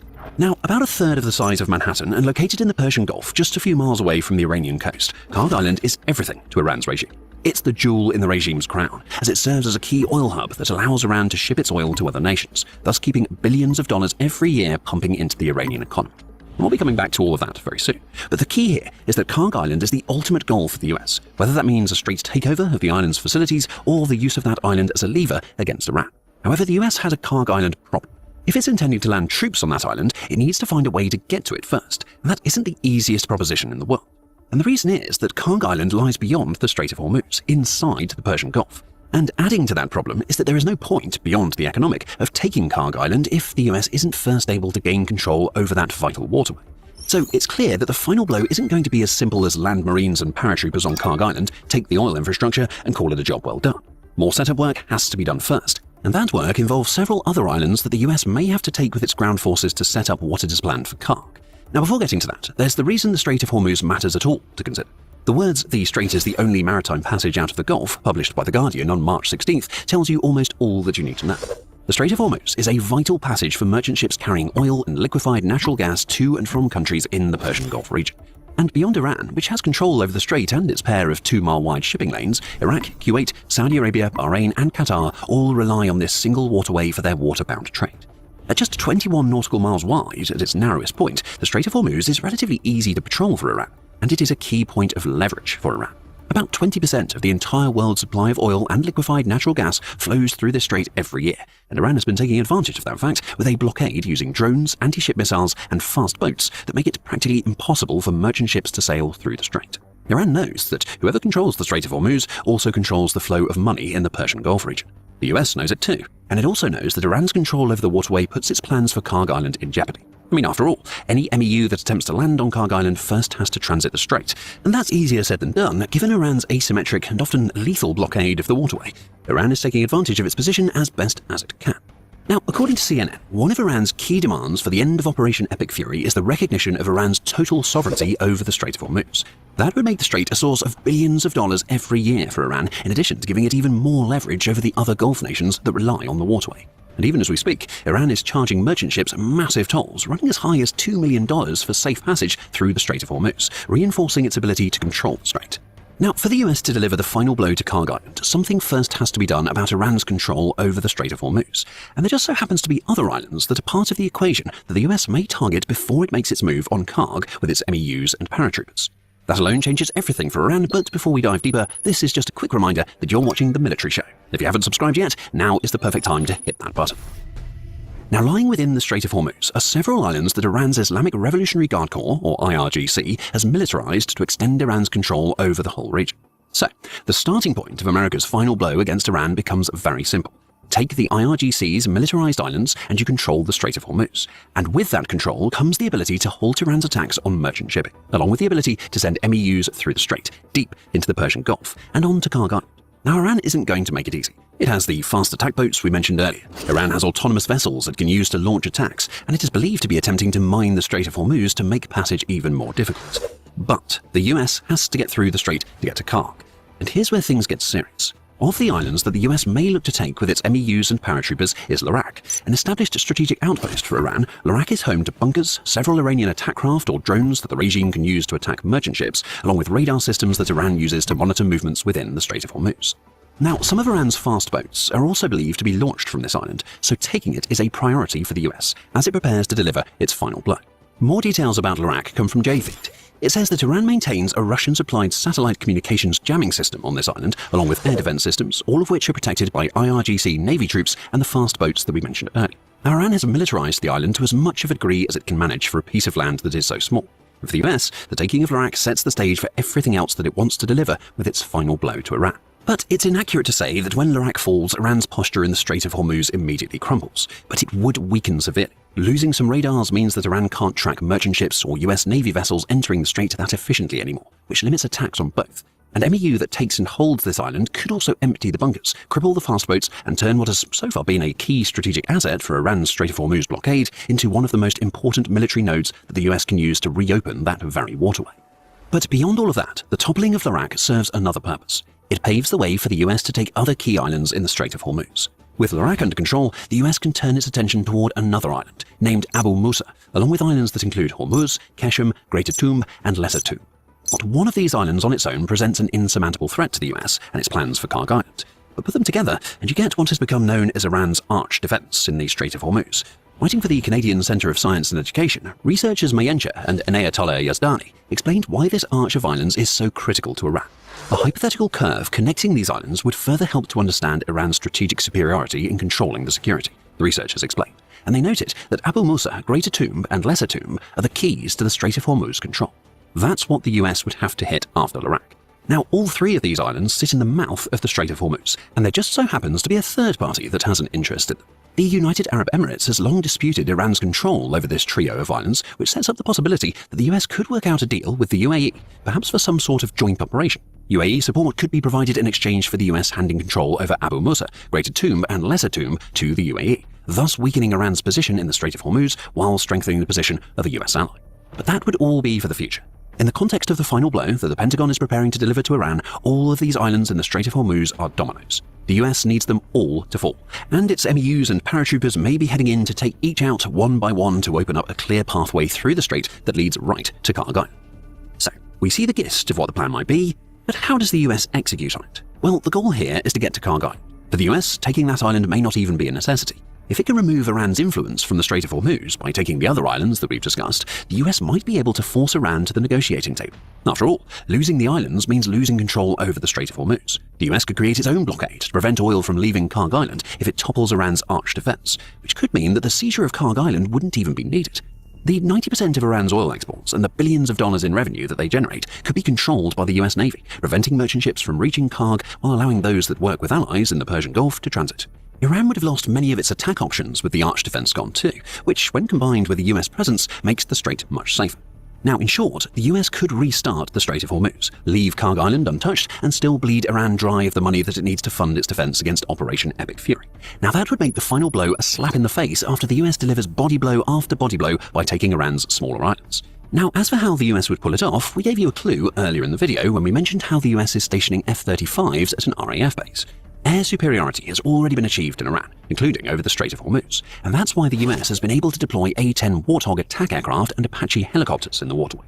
Neither has much in the way of stealth options, but they're both on the attack against Iran's fast boats and drones because Iran can't do much about them. Add F-35s into the mix, and you get an aerial force that could bombard the likes of Larak and Abu Musa ahead of America's MEUs and paratroopers landing and taking control over the islands. The arch defense would crumble under the overwhelming air power, and the ground forces would go in to assert control, clear bunkers, and fortify the island ahead of the reopening of the Strait of Hormuz and blockading Iran. Kharg Island would fall through negotiation, not by force. That's one option. The other would have to be deployed if Iran digs its heels in and decides not to capitulate, even as its stranglehold over the Strait of Hormuz is released. Now that's when the situation would escalate even further. With its MEUs controlling the arch defense islands, the US would likely send more troops into the Middle East or call on the 50,000 soldiers it has stationed in the region. Their job would be to take Kharg Island by force, stripping away what Trump has called the crown jewel of the Iranian regime in the process. This would ruin the regime's ability to get its hands on war funds, and the US has already laid the groundwork for a ground invasion of Kharg. On March 13th, the US unleashed a devastating series of airstrikes that destroyed much of the military infrastructure on Kharg Island, including missile storage bunkers, naval mine storage facilities, air defenses, and an airport control tower. Now, the US left Kharg's oil facilities untouched, and Iran is trying to prepare for a ground assault against the island. According to CNN, Iran has been building up defenses again since March 13th, having moved shoulder-fired surface-to-air missile systems to the island, along with laying anti-armor and anti-personnel mines around Kharg's coast. Now, those booby traps could be a major problem for America's amphibious landing crafts and their forces. As for the air defenses, Iran may be banking on weathering the storm of F-35 assaults that those defenses aren't designed to handle, and would instead focus on attempting isolated strikes against A-10s and Apaches. These aren't strong defenses, but they do have the ability to cause casualties as the US takes Kharg Island. That's why the US would prefer the final blow to lead to Iran's capitulation of Kharg Island and perhaps even the end of Operation Epic Fury, rather than a ground assault on the island. The arch defense is key. Cripple that, and the Strait of Hormuz transforms from America's problem to Iran's. It would be a leveraged turnaround, and the US hopes that Iran would be able to deal with it. As for Iran, it knows that the US is winding up, even if it doesn't know precisely what the US plans to do. We see that in its attempts to reinforce Kharg Island's shattered defenses, and the Speaker of the country's parliament, Bagar Ghalibaf, has outright declared that the regime believes something is coming. Iran's enemies, with the support of a country in the region, are preparing an operation to occupy one of Iran's islands, Ghalibaf has claimed. Iran's problem is that it doesn't actually know which island. Kharg seems the most obvious choice, and the US could still invade it via an ally in the Persian Gulf, which would mean it bypasses the Strait of Hormuz and the arch defense in the process. But that doesn't solve the problem of Iran's leverage in the waterway. The approach that we've outlined in this video could still in theory involve allies, especially the UAE, due to its disputes with Iran over several of the arch defense islands. And it would set the stage for the final blow on Kharg to be delivered at the negotiating table or by direct force. Whichever option Iran chooses, it loses. And that's precisely the position in which the US wants to put Iran. There is a lot more to know about America's potential plans for Kharg Island, and especially about the 82nd Airborne Division that is When the floor keeps going round and round, same small sound, but it digs so deep in my skin. You pull me in, yeah. You pull me in.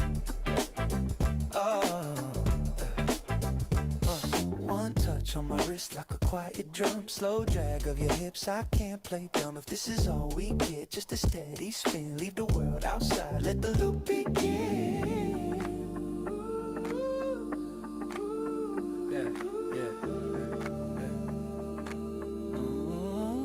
You pull me in, on the one, I'm falling. Oh, you pull me in, can't step back when the floor keeps calling. Yeah. Round and round, same small sound, but it digs so deep in my skin. You pull me in. You pull me in. You pull me in.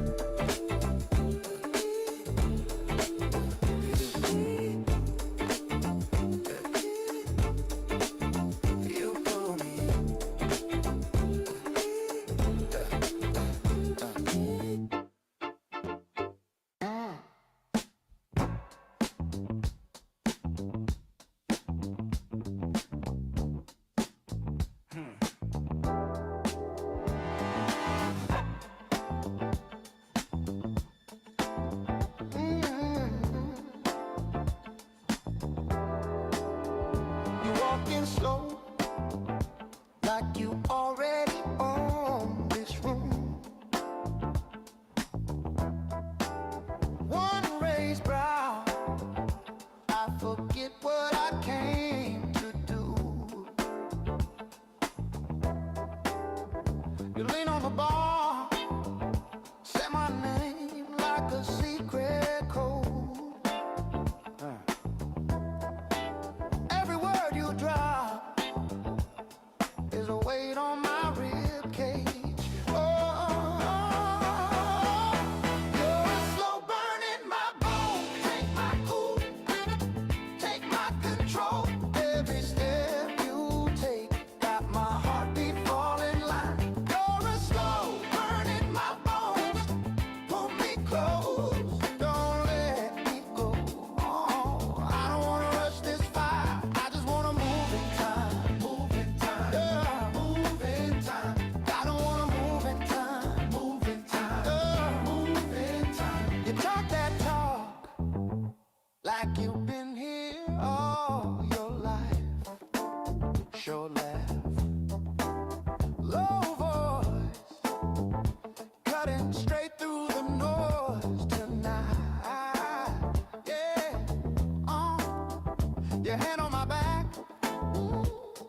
like a promise you never spoke. One small touch, and the air turns heavy with smoke. You're a slow burn in my bone. Take my cool, take my control. Every step you take got my heartbeat fall in line. You're a slow burn in my bones. Pull me close, don't let me go. I don't wanna rush this fight, I just wanna move in time. Move in time, yeah. Move in time. I just wanna move in time. Move in time, yeah. Move in time.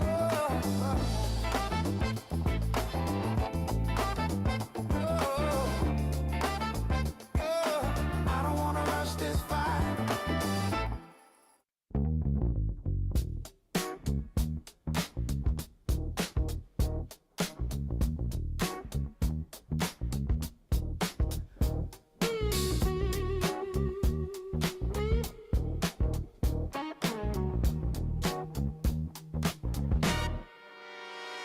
You walk in, same old door, brand new trouble. Lip curl, like you tasting double. You say you good, I say I've been better alone. But you lean on the frame like you already home. You're a slow burn in my bones. Same beat won't leave me. Round and round, you pull me close, then you move so easy. I know how the story goes, still I let you read me. You're a slow burn in my bones. Slow burn, slow burn, slow burn. Believe me, that love always cuts through the talking. 2 drinks, you start that circle and walking. Your hand drawing lines on my shoulder. Every promise you make gets a little bit bolder. Slow burn in my bones. Same beat won't leave me. Round and round, you pull me close, then you move so easy. I know how the story goes, still I let you read me. You're a slow burn in my bones. Slow burn, slow burn, slow burn. Believe me, I tell myself last time, but you wear my wheel down. Smooth as wine, every little baby sounds like true. Till the daylight catches me caught on you. You're a slow burn in my bones. Same beat won't leave me. Round and round, you pull me close, then you move so easy. I know how the story goes, still I let you read me. You're a slow burn in my bones. Slow burn, slow burn, slow burn. Believe me.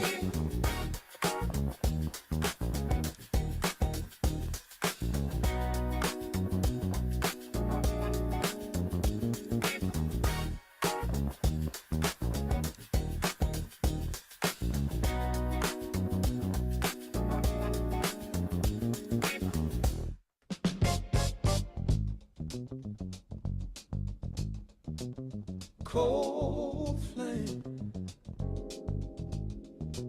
slow burn. You move, I learn.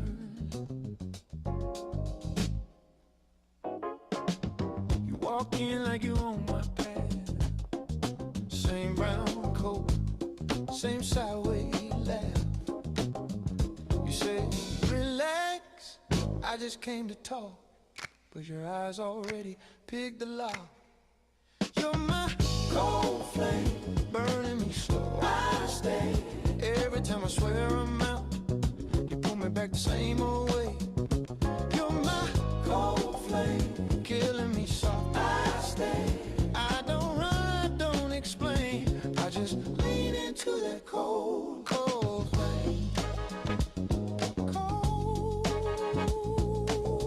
flame. You stir sugar in your bitter drink. Tap the spoon when you start to think. All those plans that we never kept, folded small in the pocket where you slept. You're my cold flame, burning me slow. I stay. Every time I swear I'm out, you pull me back the same old way. You're my cold flame, killing me soft. I stay. I don't run, I don't complain. I just lean into that cold, cold flame.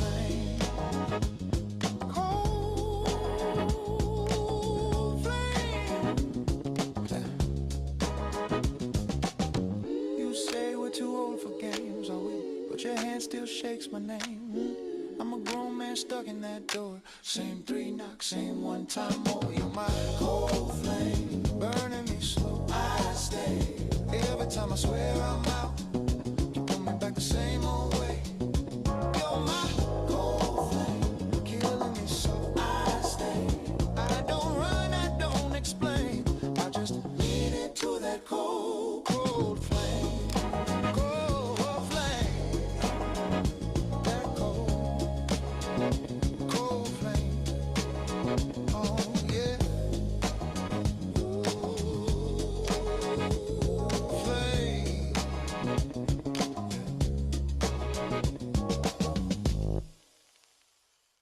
One bar get chopped.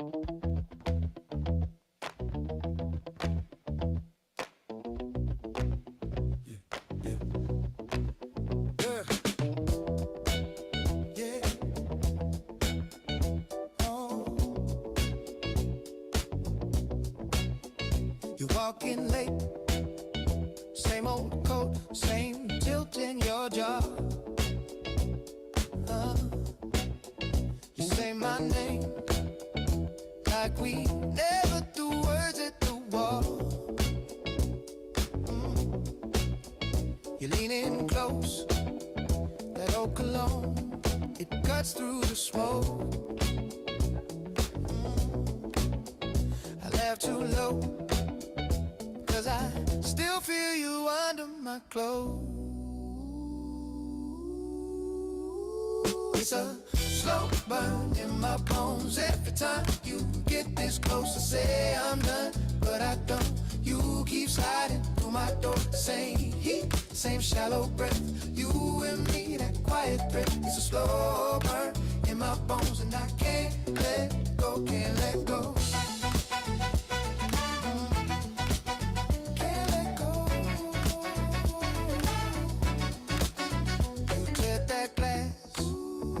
Eyes on mine, put your mind on the past.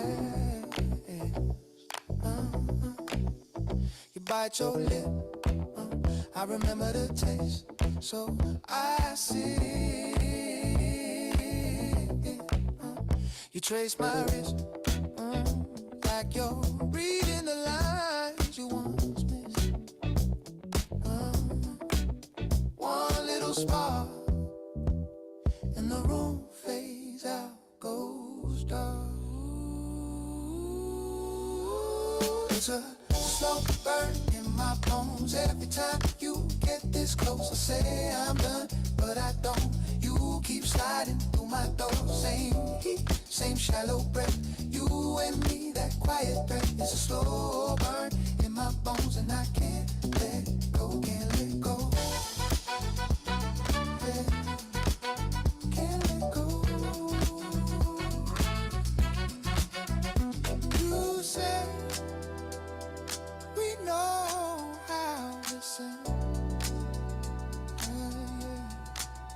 I say, why are you here again? Your hand all talk about leaving while we slide off track. Oh yeah. It's a slow burn in my bones. Every time you get this close, I say I'm done, but I don't. You keep sliding through my door. Same heat, same shallow breath. You and me, that quiet threat. It's a slow burn in my bones, and I can't let go, can't let go. Yeah. Can't let go.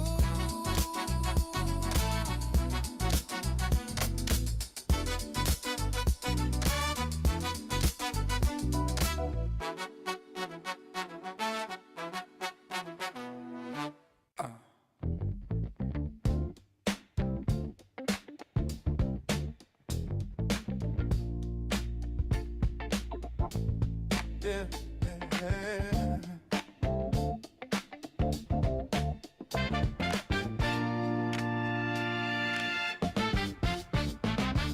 You lean on my doorway, still got your shoes untied.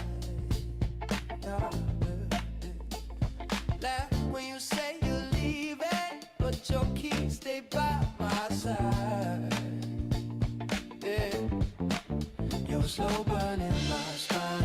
Say 4 words on rewind. I don't rush you, you don't rush time. We just move to the slow burn in my spine. Every look keeps me aligned. I don't chase you, you fall in line when we groove. Yeah, we groove.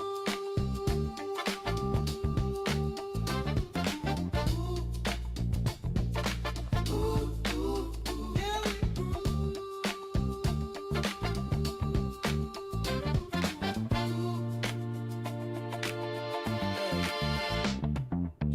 talk about old mistakes, sip from my chip glass cup. Say you were born to run, but you don't stand up. You're slow burning my spine. Same 4 words on rewind. I don't rush you, you don't rush time. We just move to the slow burn in my spine. Every look keeps me aligned. I don't chase you, you fall in line when we groove. Oh, we groove.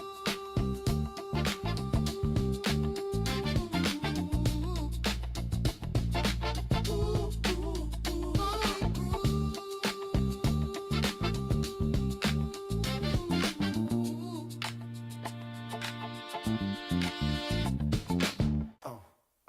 Yeah.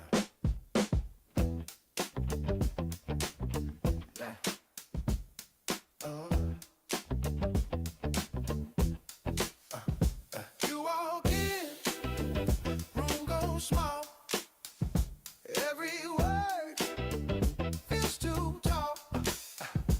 You lean back, smile just a bit. I lose track. You got me in that grip. You got me in that grip, that grip. Can't shake loose, don't wanna quit. Round and round on the same old trip. You got me in that grip, that grip. Slow burn deep down in my chest and ribs. Don't say much, but it still hits. You got me in that grip. Bare feet on my floor. You hum low, looking through my drawers. OT falling off your hip. One touch, I'm back inside a grip.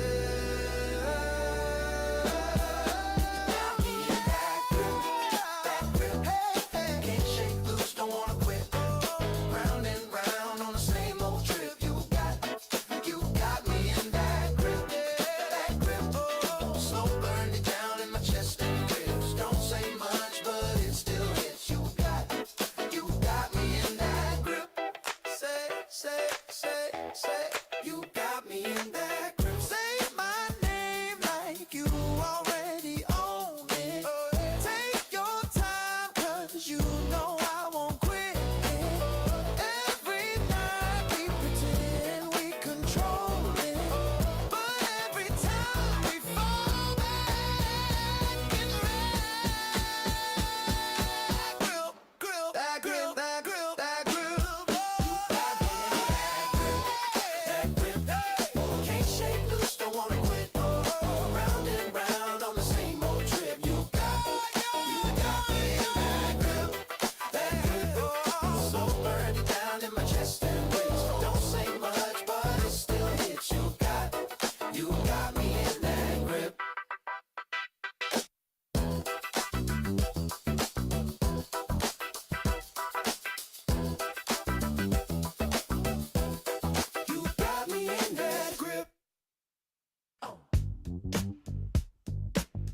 You came in late,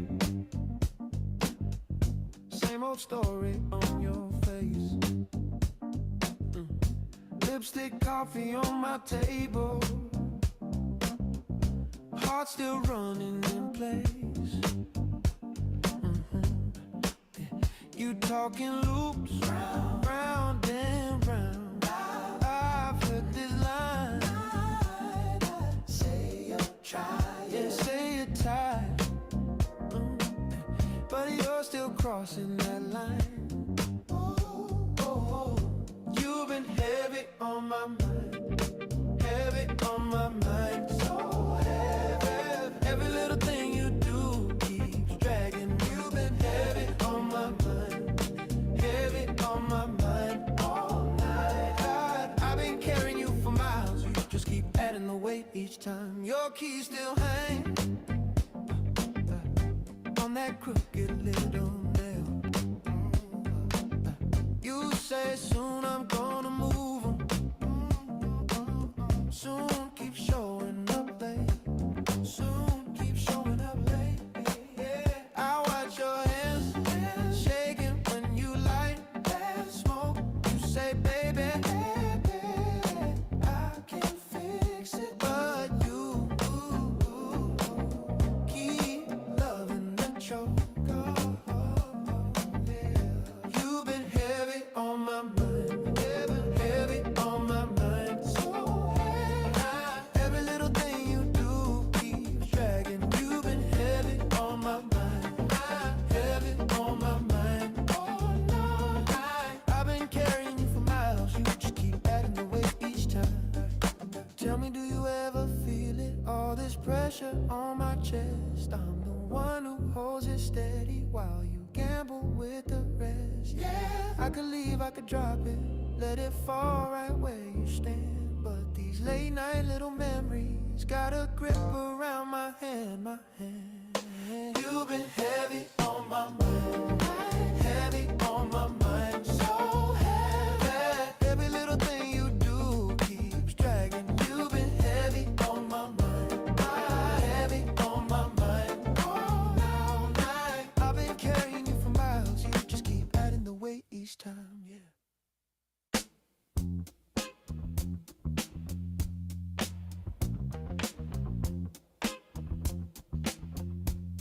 You leave your key on the same damn shelf. Say you're just tired, say you need time to yourself. You pour that drink in the same chip glass, laugh like you're fine, let the hard part pass. But your eyes give you away. Every time you say you're gone, you just circle back my way. You keep on coming back, like you never left, like the door don't close, like the lock don't catch. You keep on coming back, like a worn out track. Same old start, same old fade to black, but I keep on coming back. Ooh,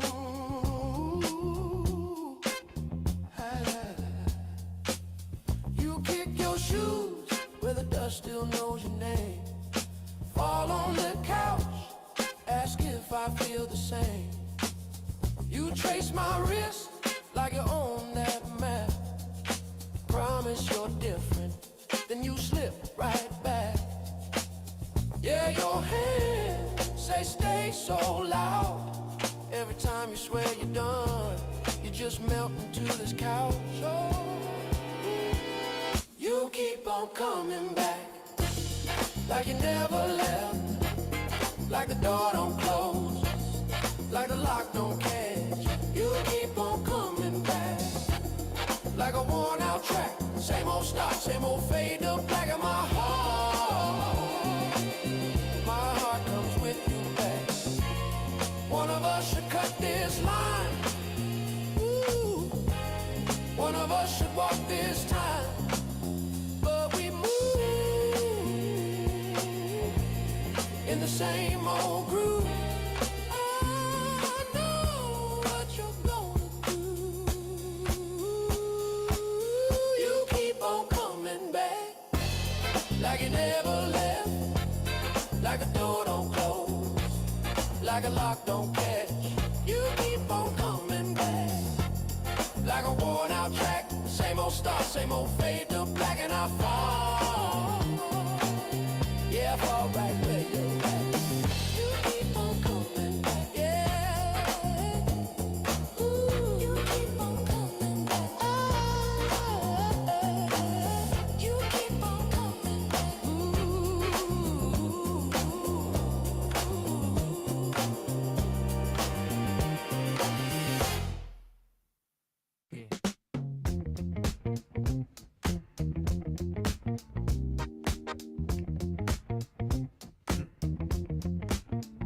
You walking late, same old sway in your step. You say you changed, but your eyes still forget.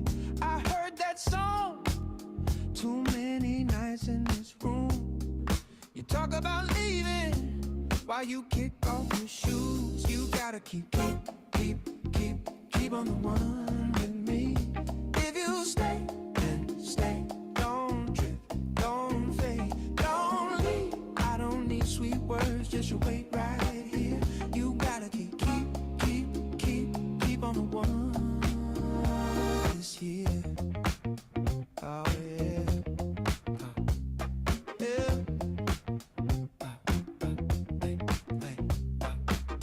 Keys on the table, phone face down, screen black. You reach for excuses, I just lean back.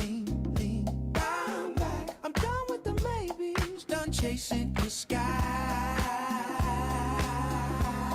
If you're in, be in. If you're out, say goodbye. You gotta keep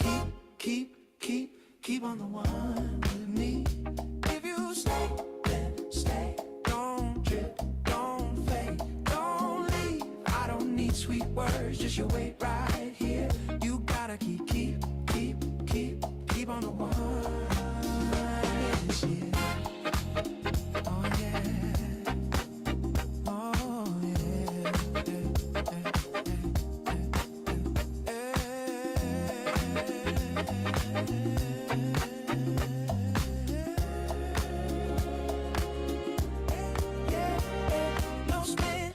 no spin, just step in place. Same groove, look me in the face. If your heart falls late, it's already gone. Either stand right up or don't come along. Hey, you gotta keep on the one with me. But if you stay, don't drift, don't fade, don't want leave. I don't need sweet words, just you wait right here. You gotta keep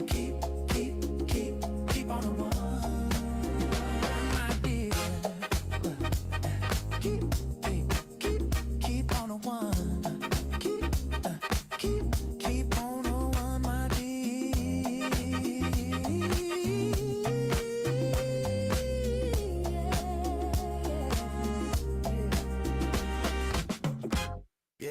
Yeah. You count it in. I'm already gone. One nod, one grin, and we're locked on. Same small room, same four wall, same slow move. Then the curtain falls. You pull me in.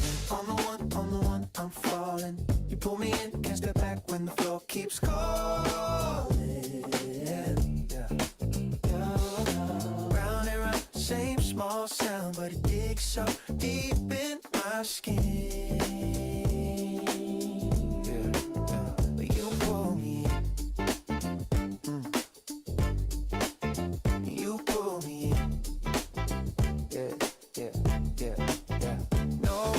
show, just bread and groove. Yeah, I say go, yeah, but your shoulders move, huh? Yeah. That half smile tilt got me off balance. Every small shift feels like a challenge. You pull me in on the one, I'm falling. You pull me in, can't step back when the floor keeps going. Round and round, same small sound, but it digs so deep in my skin.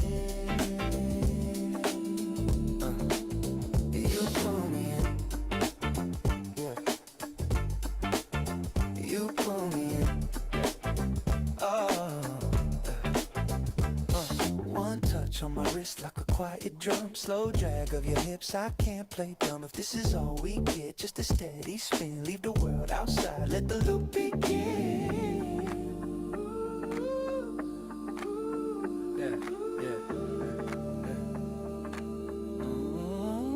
You pull me in on the one, I'm falling. Oh, you pull me in, can't step back when the floor keeps calling. Yeah, round and round, same small sound, but it digs so deep in my skin. You pull me in. You pull me in.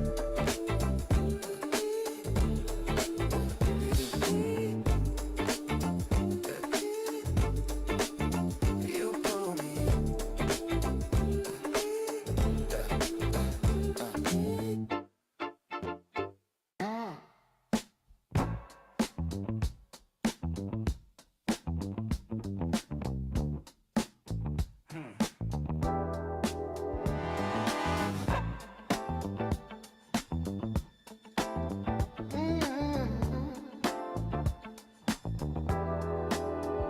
You walking slow, like you already own this room. One raised brow, I forget what I came to do. You lean on the bar, say my name like a secret code. Every word you drop is a weight on my rib cage. Oh, you're a slow burn in my bones. Take my cool, take my control. Every step you take got my heartbeat fall in line. You're a slow burn in my bones. Pull me close, don't let me go. Oh, I don't wanna rush this fire. I just wanna move in time. Move in time. Yeah, move in time. I don't wanna move in time. Move in time. Yeah, move in time. You talk that talk like you've been here all your life. Sure laugh. Low voice, cutting straight through the noise tonight. Yeah, your hand on my back, like a promise you never spoke. One small touch, and the air turns heavy with smoke. You're a slow burn in my bones. Take my cool, take my control. Every step you take got my heartbeat fall in line. You're a slow burn in my bones. Pull me close, don't let me go. I don't wanna rush this fire. I just wanna move in time. Move in time. Yeah, move in time. I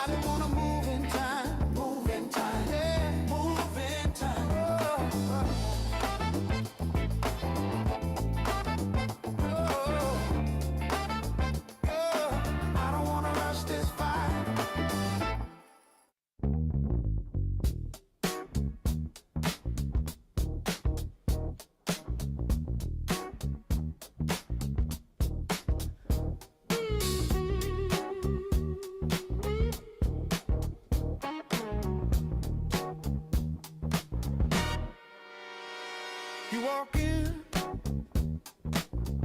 same old door, brand new trouble. Lip curl, like you tasting double. You say you good, I say I've been better alone. But you lean on the frame like you already home. You're a slow burn in my bones. Same beat won't leave me. Round and round, you pull me close, then you move so easy. I know how the story goes, still I let you read me. You're a slow burn in my bones. Slow burn, slow burn, slow burn. Believe me, that love always cuts through the talking.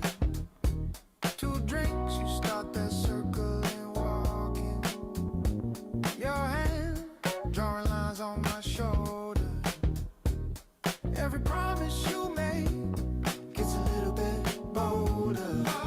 Slow burn in my bones, same beat won't leave me. Round and round, you pull me close, then you move so easy. I know how the story goes, still I let you read me. You're a slow burn in my bones. Slow burn, slow burn, slow burn. Believe me, I tell myself last time, but you wear my wheel down. Smooth as wine, every little baby sounds like true. Till the daylight catches me caught on you. You're a slow burn in my bones. Same beat won't leave me. Round and round, you pull me close, then you move so easy. I know how the story goes, still I let you read me. You're a slow burn in my bones. Slow burn, slow burn, slow burn. Believe me.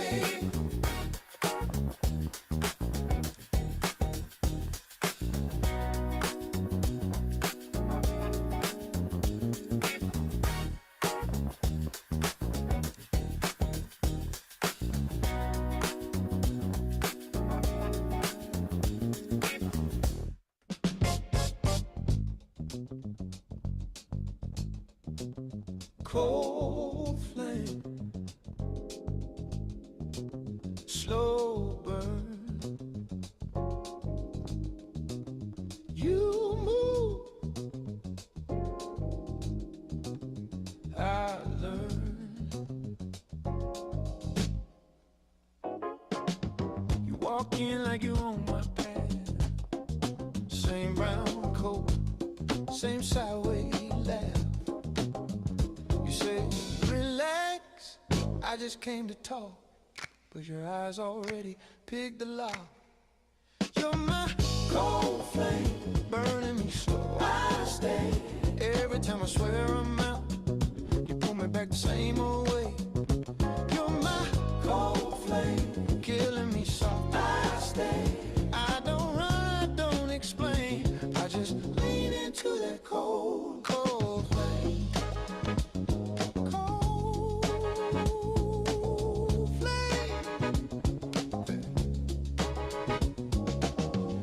Sugar in your bitter drink. Tap the spoon when you start to think. All those plans that we never kept. Folded small in the pocket where you slept. You're my cold flame, burning me slow. I stay.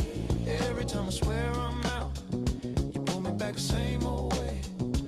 You're my cold flame, killing me soft. I stay. I don't run, I don't complain. I just lean into that cold, cold flame.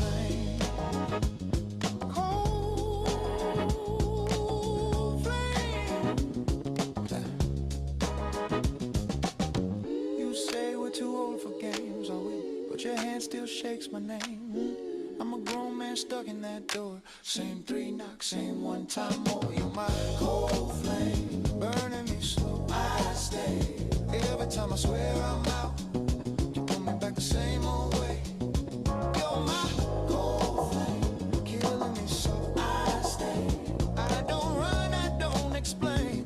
I just lean into that cold, cold flame. Cold flame. That cold, cold flame. Oh yeah. Flame.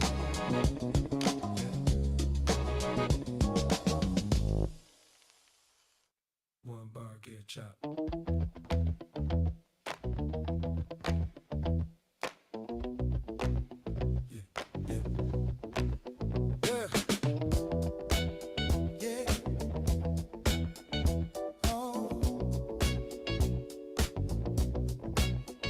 You're walking late, same old coat, same tilt in your jaw. You say my name like we never threw words at the wall. You're leaning close, that old cologne, it cuts through the smoke.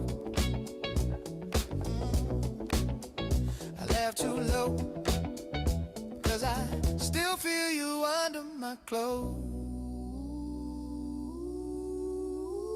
It's a slow burn in my bones every time you get this close. I say I'm done, but I don't. You keep sliding through my door. Same heat, same shallow breath.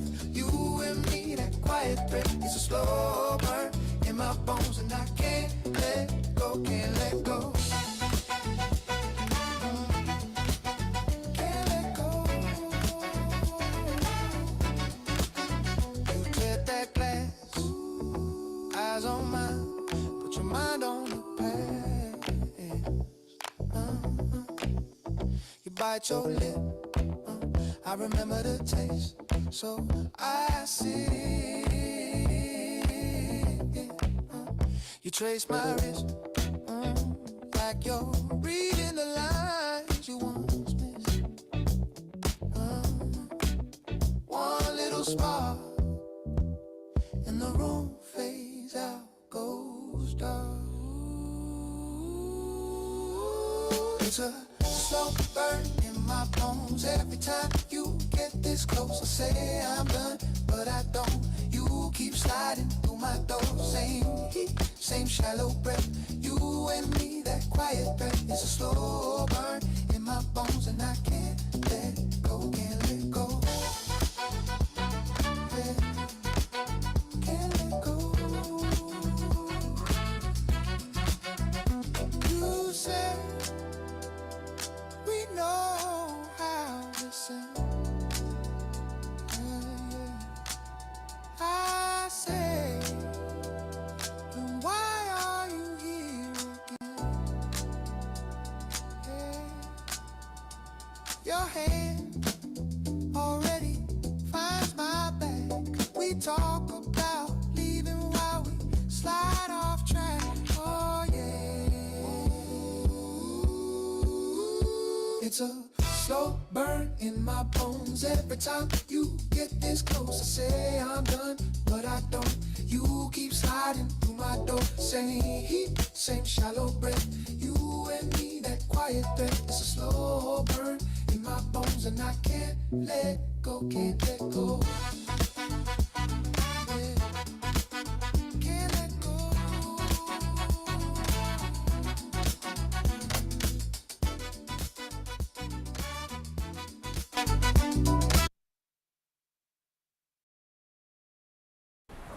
You have never heard its name. It has no international airport, no hotels, no tourist attractions.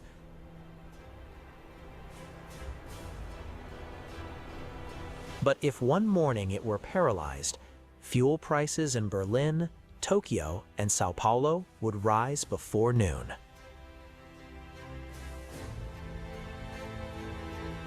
This is Karg Island, a flat piece of land in the Persian Gulf, 25 kilometers off the coast of Iran. From above, it looks like an industrial complex dropped into the sea. And in reality, that is exactly what it is.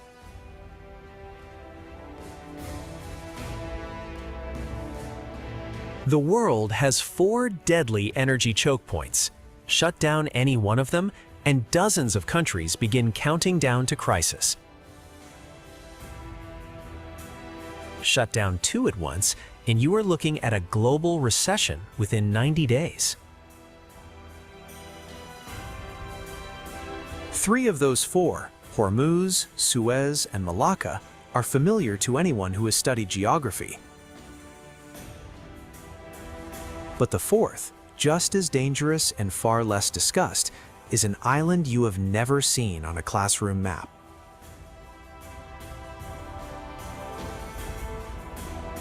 The Sea Island Terminal at Karg can dock up to 4 VLCC supertankers at once, each carrying 2 million barrels.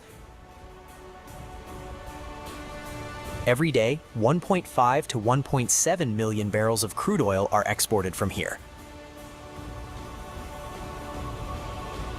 Not from a major port, not from a city, from an 80 square kilometer island.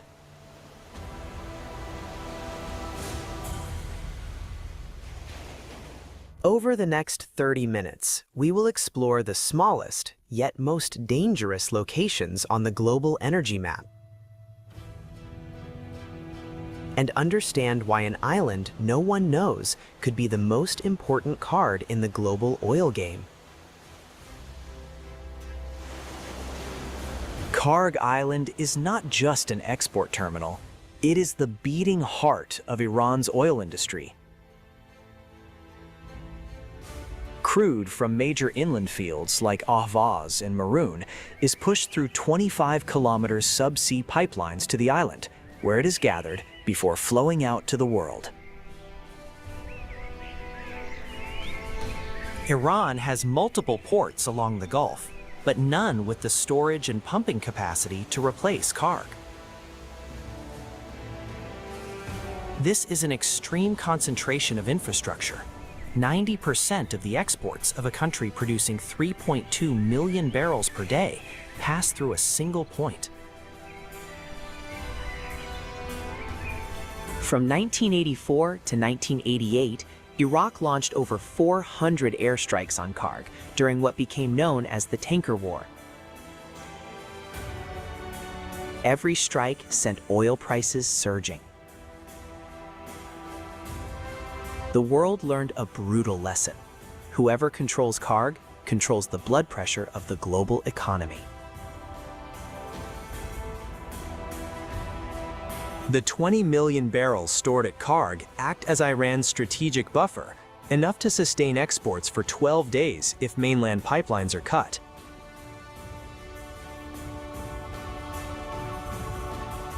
But if Karg itself goes down, Iran has no backup large enough to replace it.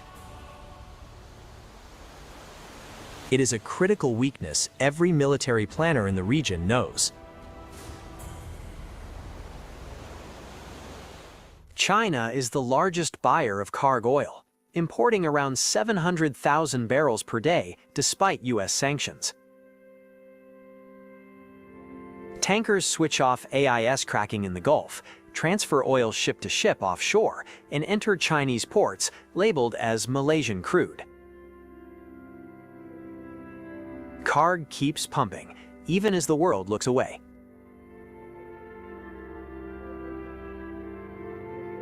The CIA, Mossad, and MI6 monitor Karg 24/7 via commercial and military satellites. Its activity is a top-tier intelligence signal. When Karg pumps above normal, Iran is stockpiling revenue. When it slows, something is unfolding inside Tehran. Iran defends Karg like a heart, with air defense systems, patrol vessels, and dense radar coverage. But experts point to an uncomfortable truth. Oil infrastructure is highly vulnerable to precision strikes. Destroy 5 key pumping stations and exports stop entirely. Losing Karg for 30 days would not just hurt Iran, it would hit the entire world. A $20 jump in oil means inflation rising across Europe, immediate spikes in aviation costs, and oil importing economies like India, Japan, and South Korea under severe pressure.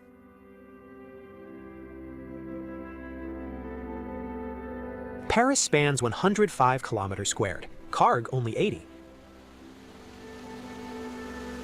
Yet nothing that happens in Paris can push global oil prices up 20% in a week. Karg can.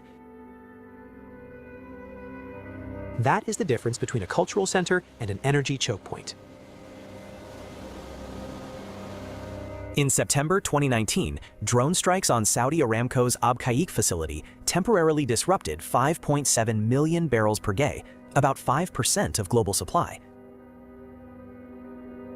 Oil prices jumped 15% in a single day. Abqaiq was restored within 2 weeks.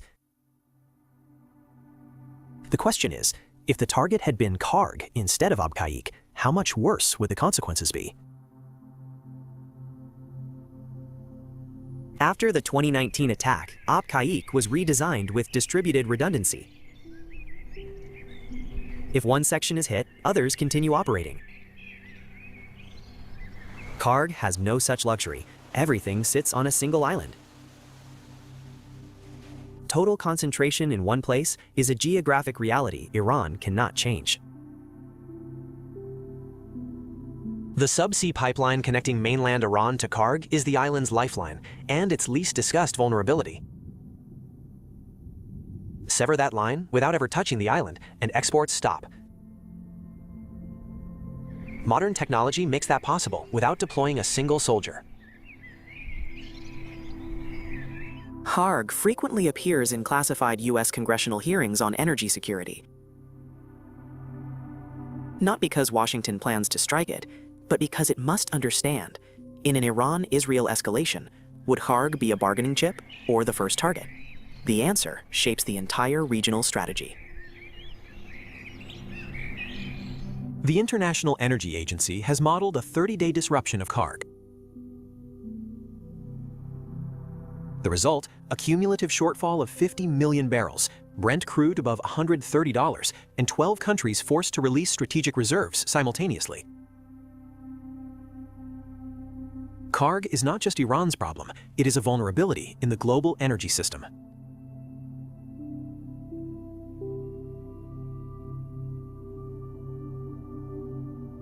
These men do not realize they are working at one of the most strategic locations on Earth. To them, it is a 12-hour shift, an $800 monthly wage, and a ferry back to the mainland on weekends. But every valve they turn, every barrel they pump, moves global markets in ways they will never see. Hormuz and Karg are not rivals, they are allies within the same fragile system. Oil from Karg must pass through Hormuz to reach the world. Disrupt Karg, and 5% of global oil is affected. Disrupt Hormuz, and it's 21%. But disable both at the same time, and no contingency plan is sufficient. At its narrowest point, Hormuz is just 33 kilometers wide, divided into 2 shipping lanes, each only 3 nautical miles across. Within this space, thousands of vessels pass every month, carrying 21% of global oil trade.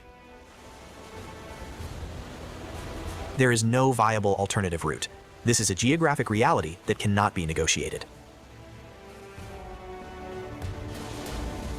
This is the core difference. Karg can be destroyed. Its infrastructure is physical, fixed, and vulnerable. Hormuz cannot be destroyed geographically, but it can be blocked with mines, submarines, and force projection. 2 different threats, same consequences. Iran operates 3 Kilo-class submarines and dozens of mini-subs capable of laying mines in the strait overnight. Just 200 naval mines across that 33-kilometer corridor would be enough to halt all tanker traffic until cleared. That process would take at least 3 weeks. The economic cost would be incalculable. The United States maintains at least one carrier strike group in the Persian Gulf year-round, at a cost of $2.5 billion per month. This is not about protecting the US, which has been largely energy independent since 2019. It is about protecting Japan, South Korea, India, and Europe, nations that cannot secure this route alone. The UAE and Saudi Arabia have invested tens of billions into pipelines bypassing Hormuz, lessons learned from decades under Iranian threat. But their combined capacity reaches only 6.5 million barrels per day, less than 1/3 of actual daily flows through the strait, not enough to replace it. Every time Iran has threatened to close Hormuz over the past 45 years, oil prices have risen 8 to 15% within 48 hours, even when nothing actually happened. Markets do not wait for proof. A single statement from Tehran can move billions across global exchanges. Karg and Hormuz form a single chain. Karg is the source, Hormuz is the exit. This is why Iran can use Hormuz as leverage without sacrificing Karg. Threatening closure creates pressure, while Iranian oil still finds its way out through unofficial channels. The IEA's 2026 Choke Point Risk Report ranks Hormuz at extreme, the highest level, for the first time since 2012. The reason? Overlapping tensions between Iran and Israel, the US and Iran, and the expanding presence of IRGC forces in the Gulf, creating the most unstable environment in over a decade. Every captain passing through Hormuz carries an unwritten map not found on official charts, where Iranian vessels approach too closely, where strange sounds echo underwater, where radio signals distort. This knowledge is passed from captain to captain, never written, never reported. Through infrared satellites at night, Hormuz looks like a slow river of light, dozens of tankers moving silently through darkness. No chatter, no unnecessary lights. As if everyone understands, this is where the world is most fragile, and silence is the safest way through. Oil leaves Karg, passes through Hormuz, and enters the Indian Ocean. To reach Europe, it must continue into the Red Sea and face a third choke point.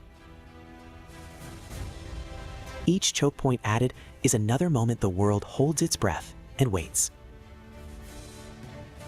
The Suez Canal is 193 kilometers carved through desert, completed in 1869, and it changed global trade forever. It cut 7,000 kilometers off the route between Asia and Europe, saving 10 to 14 days and millions in fuel. And that is exactly why everyone and every threat wants to control it. Suez differs from Karg in one critical way. Karg is infrastructure. It can be destroyed and rebuilt. Suez is a canal. It cannot be destroyed geographically, but it can be blocked by a single ship, a political crisis, or a decision from Cairo.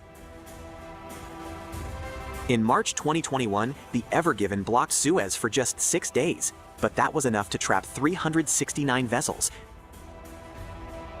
disrupt $9.6 billion of trade per day, and trigger weeks of shortages in Europe.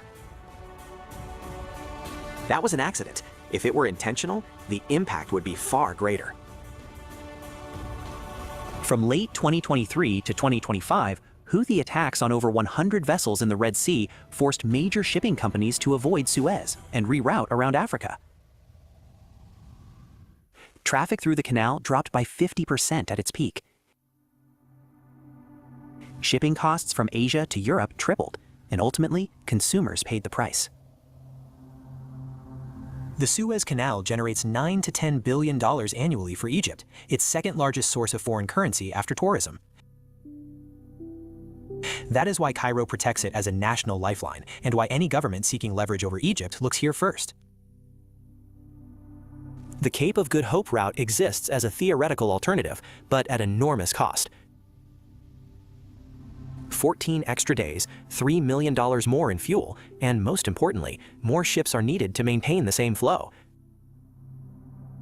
The world simply does not have that spare capacity. This is the key difference. Suez directly impacts Europe, but less so Asia. Karg affects both East Asia and Europe, as Iranian oil flows in both directions.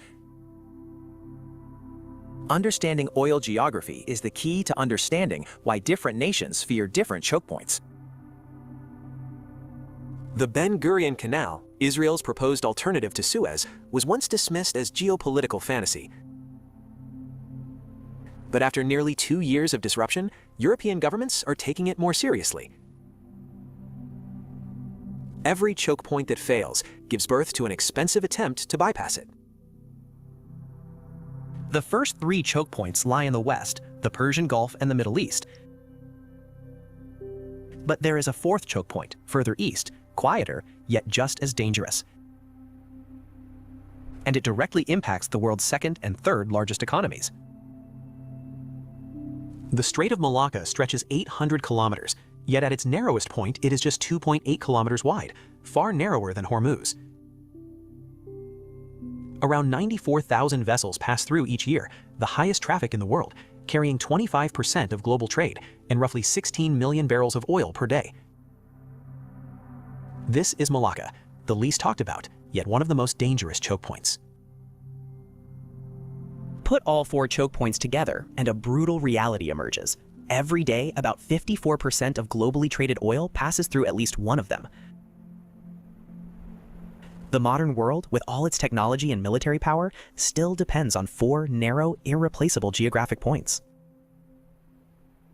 Many VLCC supertankers are too large to pass through Malacca's narrowest point. They must offload part of their cargo onto smaller ships before entering, then reload it on the other side. This process adds 2-3 days and costs millions of dollars. Malacca is reaching its physical limits with no viable alternative.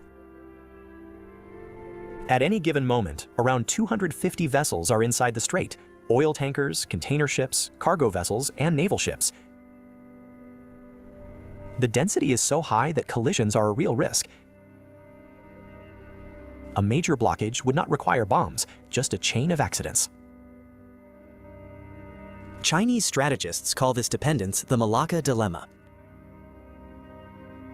More than 80% of China's imported oil passes through this strait. If the US and its allies were to block Malacca during a conflict, China's economy would begin to suffocate within months. This is Beijing's greatest strategic fear. China is investing hundreds of billions into alternatives to Malacca, pipelines through Myanmar, the Gwadar port in Pakistan, and support for Thailand's proposed Kra Canal. Each project is an attempt to escape what China sees as a geographic chokehold. Malacca is not only geopolitically dangerous, it is also one of the world's most persistent piracy hotspots. In 2024, 90 attacks were recorded, mostly targeting smaller vessels, but growing increasingly bold. Malaysia, Indonesia, and Singapore patrol jointly, but cannot monitor every corner of an 800-kilometer strait. Hormuz is dangerous because of a clear actor, Iran, with both intent and capability. Malacca is dangerous because no single actor controls it. Risk comes from piracy, accidents, regional tensions, and the possibility of wartime blockade. Harder to defend because you don't know who the enemy is. Singapore has no natural resources, no farmland, and no natural fresh water supply. Its entire prosperity depends on one thing: maritime trade through Malacca. That is why its military is equipped and trained to a level capable of outperforming much larger regional powers. Seen as a whole, these 4 choke points are not separate threats, they form a connected chain. A single barrel of oil from Carg may pass through 2 of them before reaching the end user. And each link in that chain is becoming more fragile, more unstable, in the world of 2026. Put the 4 choke points side by side, and a paradox emerges. Carg affects the least in absolute volume. Yet it is the most dangerous in terms of how easily a single actor can cause long-lasting damage. That is the difference between scale and vulnerability. The worst-case scenario is not 1 choke point failing, but 3 at once. A strike on Carg, a blockade of Hormuz, and renewed disruption at Suez, all within the same week. No strategic reserve on Earth is large enough to absorb that shock. In 2025, Goldman Sachs modeled a 60-day disruption across 3 choke points. The result? Oil above $150, a global recession within 6 months. And the most import-dependent economies, Japan, India, Germany, facing GDP losses of 3 to 5%. This is not science fiction. This is a real risk. There is a counterforce rising. Renewable energy and electric vehicles are slowly reducing the world's dependence on oil, and with it, the power of these choke points. But this transition will take decades. Until then, these 4 points still hold a grip on civilization's throat. Carg is still there, still pumping, still silent. But now you understand, this 80 square kilometer island is not just an industrial facility. It is one of 4 fingers wrapped around the throat of the global economy, and every movement is felt from London to Tokyo to Sao Paulo. 4 places, barely visible on a world map, yet through them flows the lifeblood of modern civilization. They do not need nuclear weapons. They do not need massive armies. All it takes is the right disruption at the right time. The uncomfortable truth is this: modern civilization is built on an energy system with too many single points of failure. And the world has no real backup plan for the day all 4 are challenged at once. Tonight, Carg is still pumping. Hormuz is still open. Suez is still flowing. Malacca is still crowded. The world keeps moving. But history has shown, again and again, stability here is not natural. It is a fragile.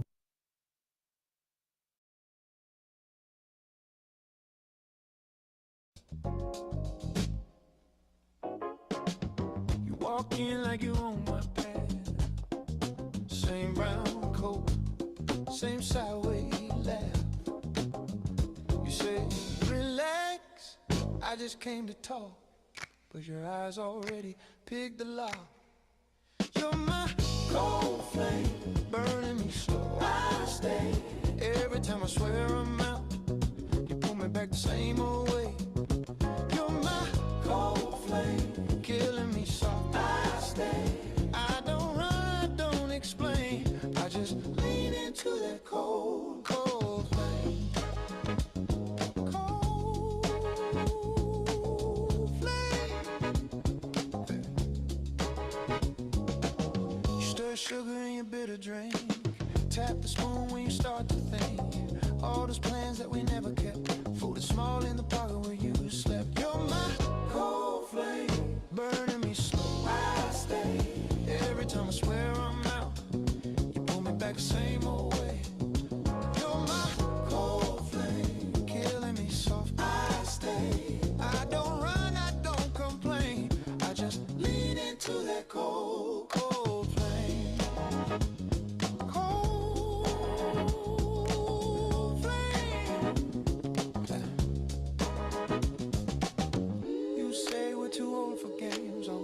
Your hand still shakes my name. I'm a grown man stuck in that door. Same 3 knocks, same one time more. You're my cold flame, burning me slow. I stay. Every time I swear I'm out, you pull me back the same old way.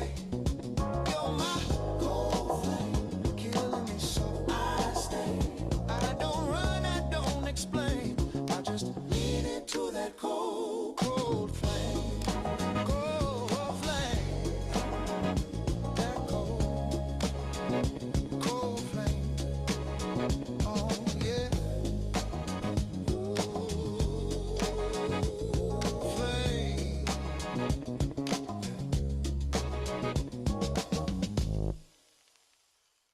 One bar get chopped.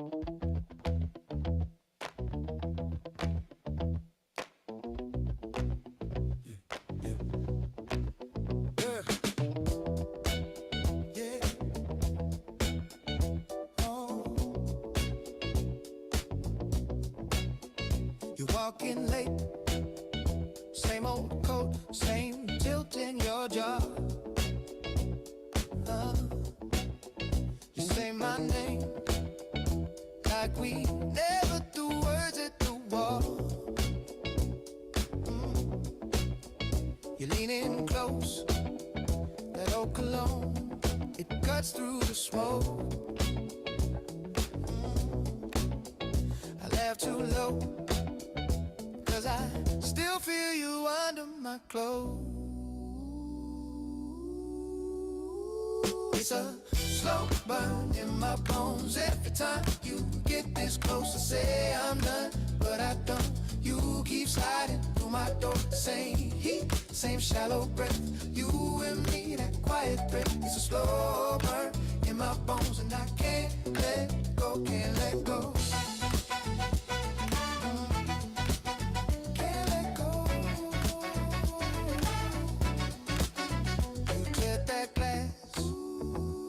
On mine, put your mind on the past.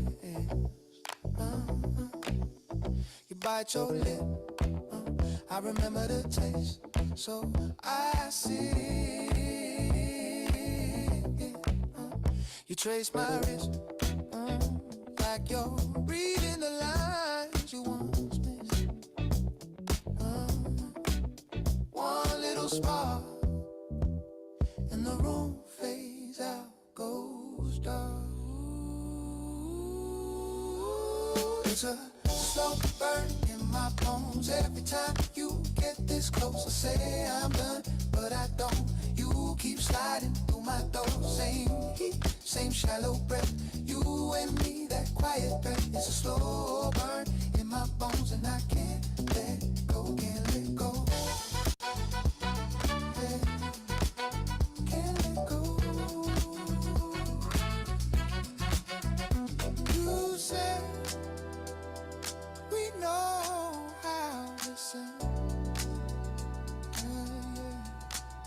I say, then why are you here again? Yeah. Your hand already finds my back. We talk about leaving while we slide off track. Oh yeah.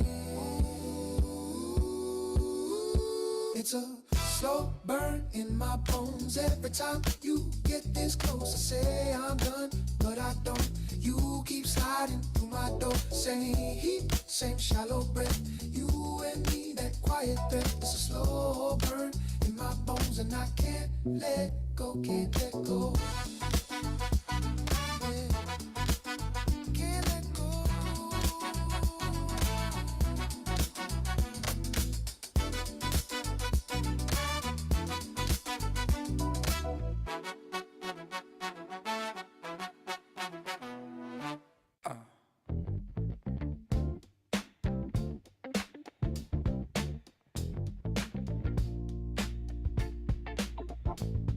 Yeah.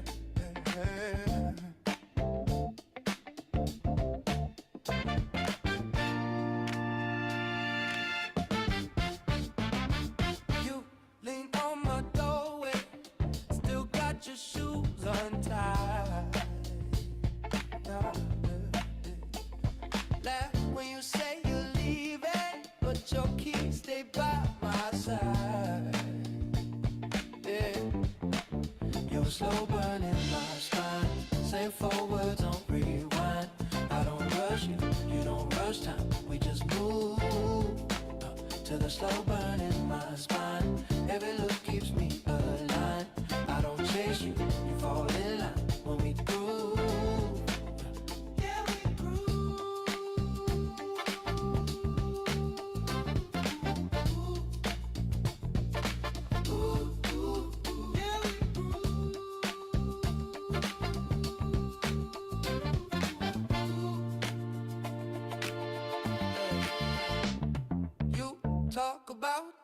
days, sip from my chip glass cup.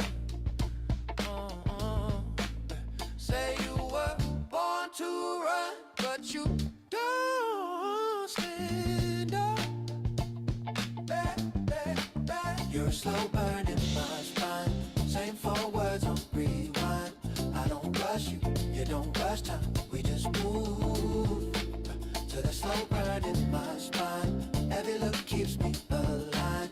I don't chase you, you fall in line when we groove.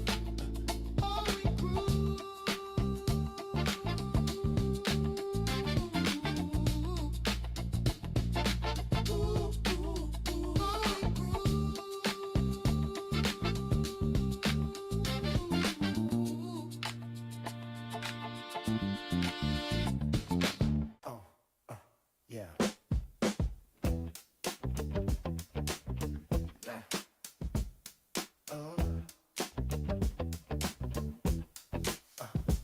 You walk in, room goes small. Every word feels too tall. You lean back, smile just a bit. I lose track. You got me in that grip. You got me in that grip, that grip. Can't shake loose, don't wanna quit. Round and round on the same old trip. You got me in that grip, that grip. Slow burn deep down in my chest and ribs. Don't say much, but it still hits. You got me in that grip. Bare feet on my floor. You hum low, looking through my drawers. OT falling off your hip. One touch, I'm back inside a grip.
You came in late,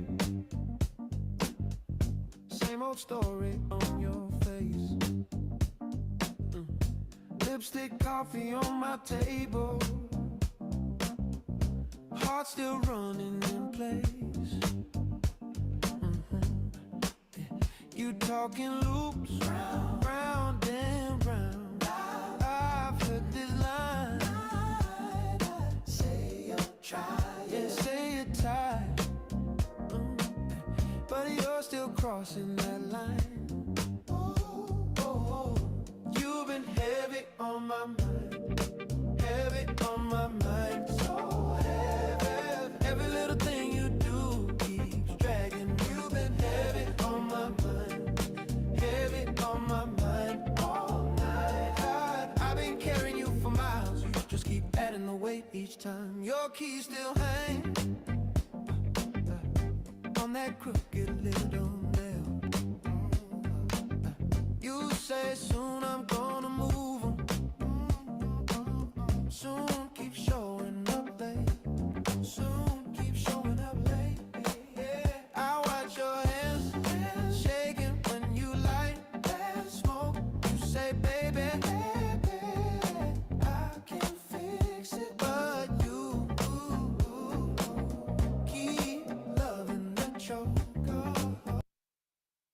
in the markets because it whispers promises the market has never made.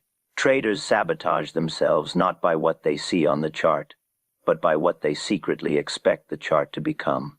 I learned this the hard way, long before anyone knew my name, when my confidence was built not on observation but on hope. Hope was the emotion that convinced me I deserved profits simply because I wanted them. Expectation was the voice that tried to predict what the market should do instead of what it was doing, and the market punished both with the same ruthless precision. The greatest danger in trading isn't loss.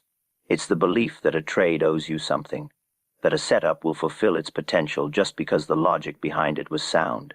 Traders expect the market to reward their analysis, their patience, their conviction, and their courage. But the market rewards none of these things. It rewards discipline. It rewards humility. It rewards acceptance. Expectation, on the other hand, blinds traders to the truth unfolding right in front of them. You enter a trade with a clean mind, but as soon as it moves in your favor, expectation creeps in. Suddenly, the modest target you planned isn't enough.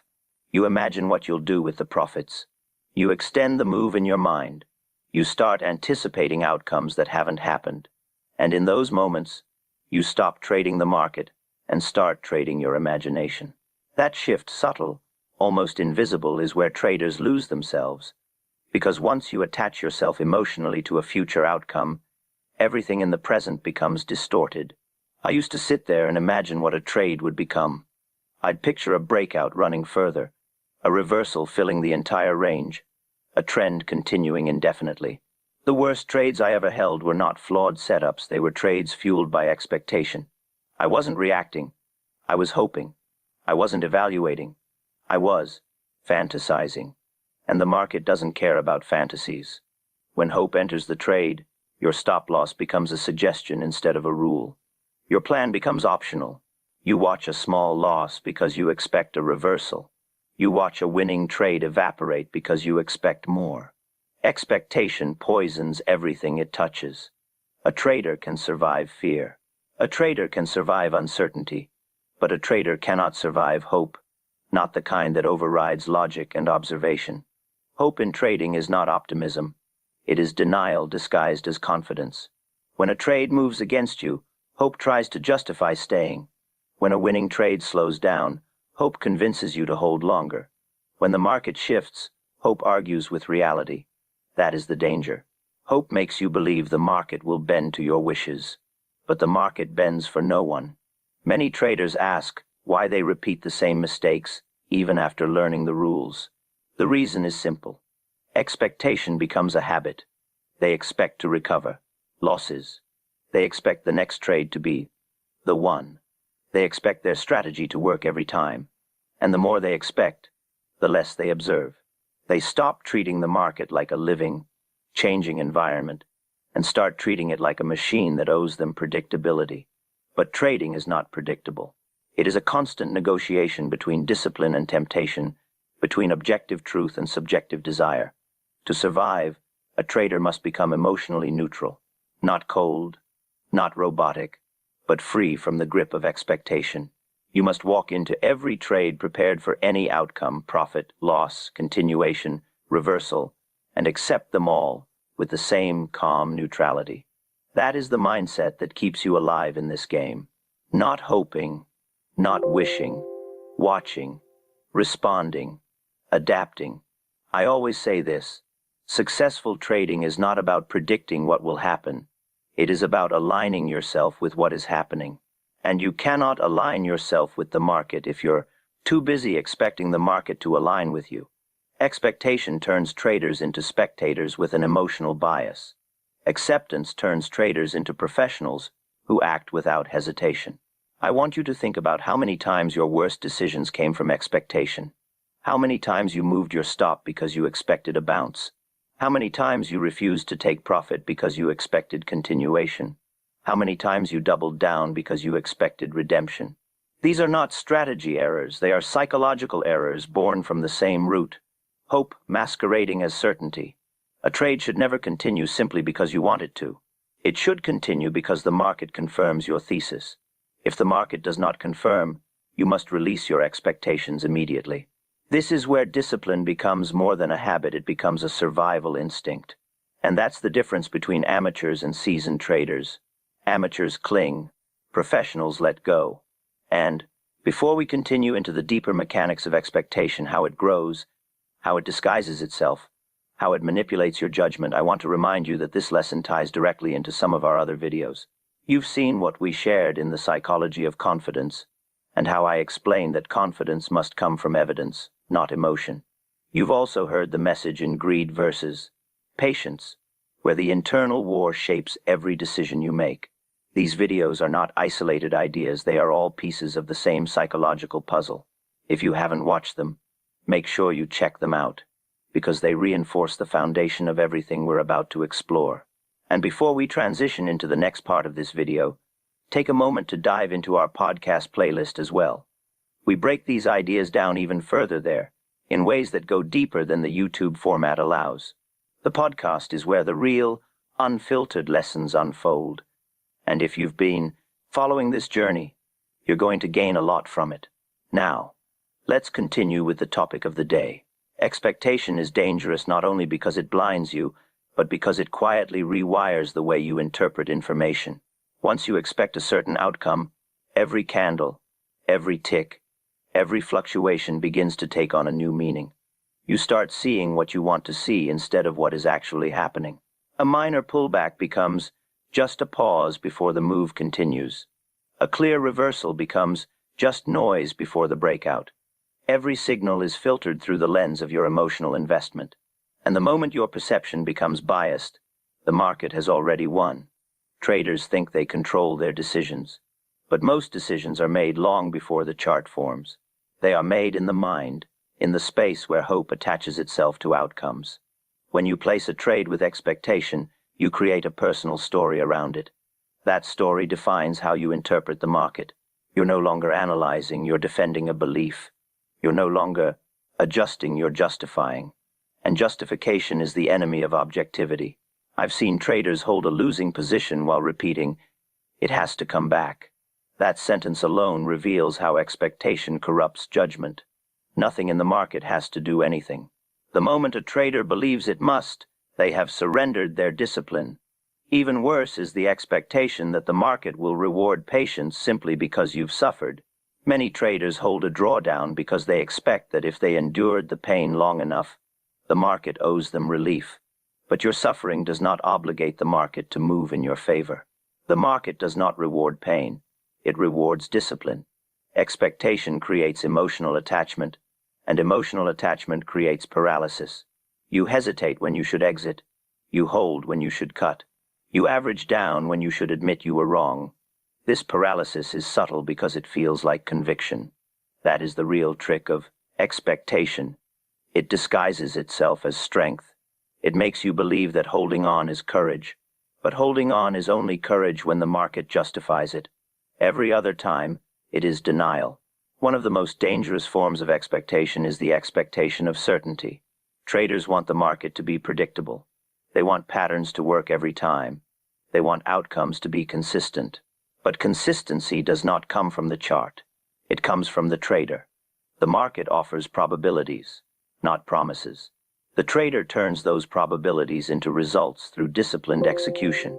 Expectation tries to take probability and twist it into certainty. And once you believe you know what will happen, you stop managing what can happen. The moment you think a trade cannot fail is the moment you are most vulnerable. There was a time, early in my career, when I built a string of winning trades so clean and consistent that I began to believe I had discovered the secret rhythm of the senior market. I wasn't observing anymore, I was predicting. I placed trades expecting victory. I sized heavier, loosened my stops, and convinced myself that the market had become predictable. And for a short period, it rewarded me, which made the expectation even worse. I mistook luck for mastery. Then the tide shifted, as it always does, and I refused to accept it. Loss after loss mounted because I expected the reversal. I expected the bounce. I expected the market to return to the pattern I had fallen in love with. But the market didn't care what I expected. It only cared about my exposure. My expectations cost me far more than the losses ever should have. Expectation is the hidden architect of overconfidence. It convinces you that the market will behave in a certain way because it has behaved that way before. But the market is not a repeating machine. It is a living environment, and environments change.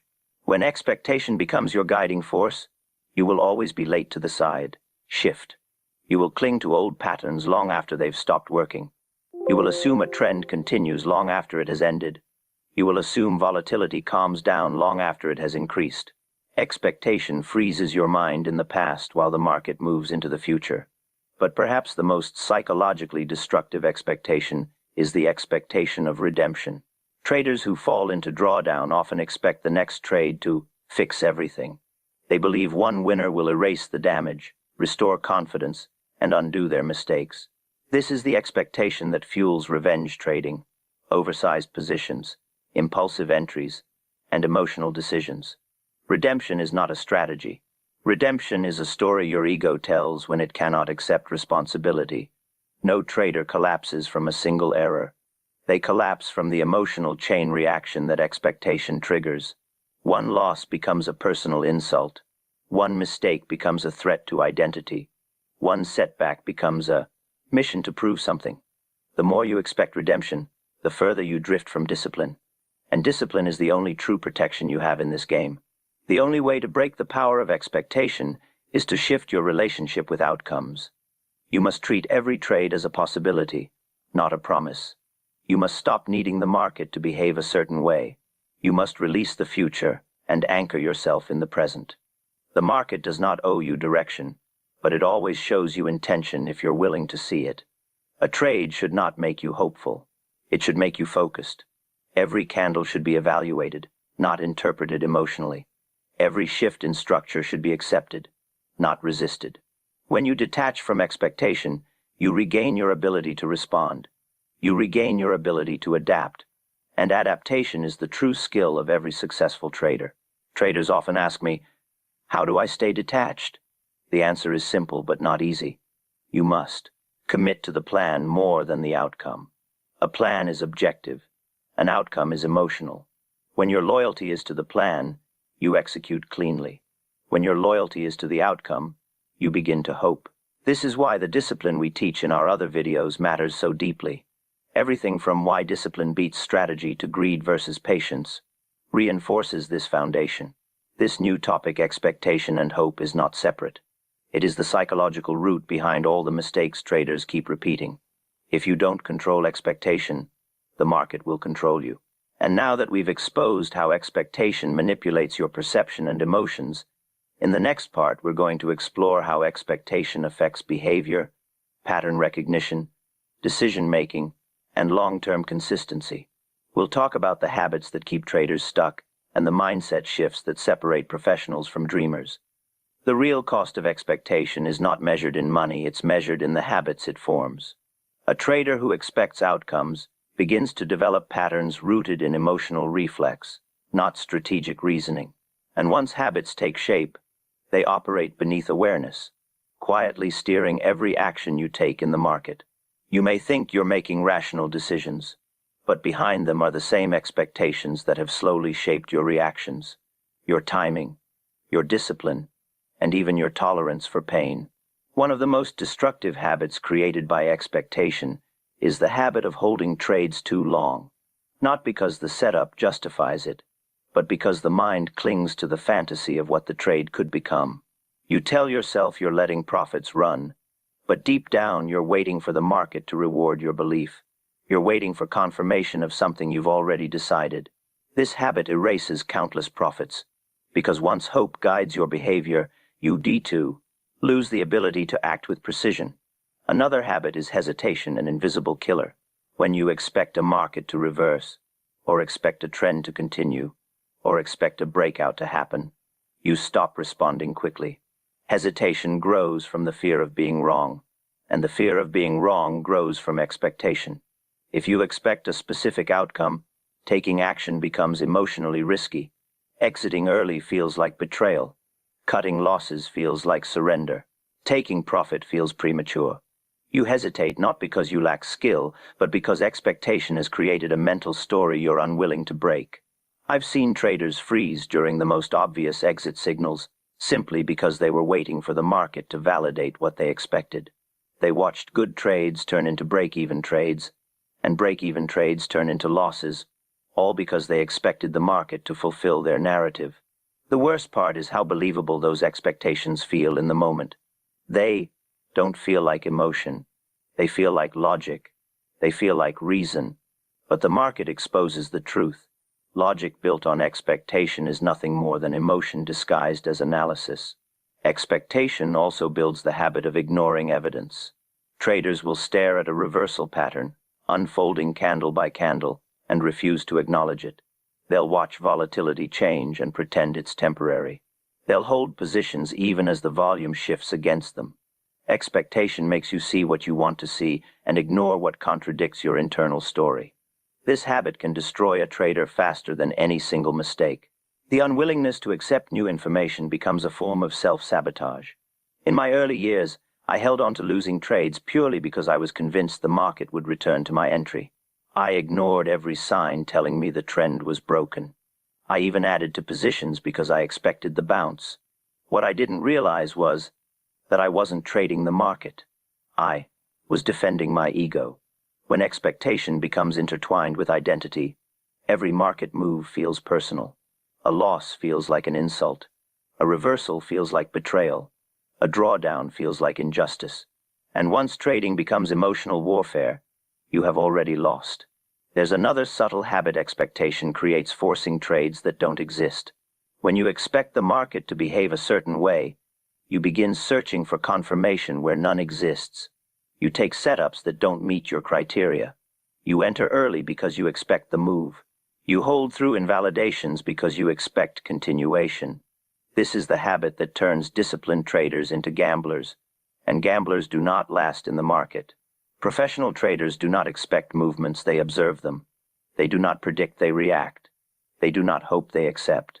This mindset shift may sound simple, but it demands a complete rewiring of how you view the market.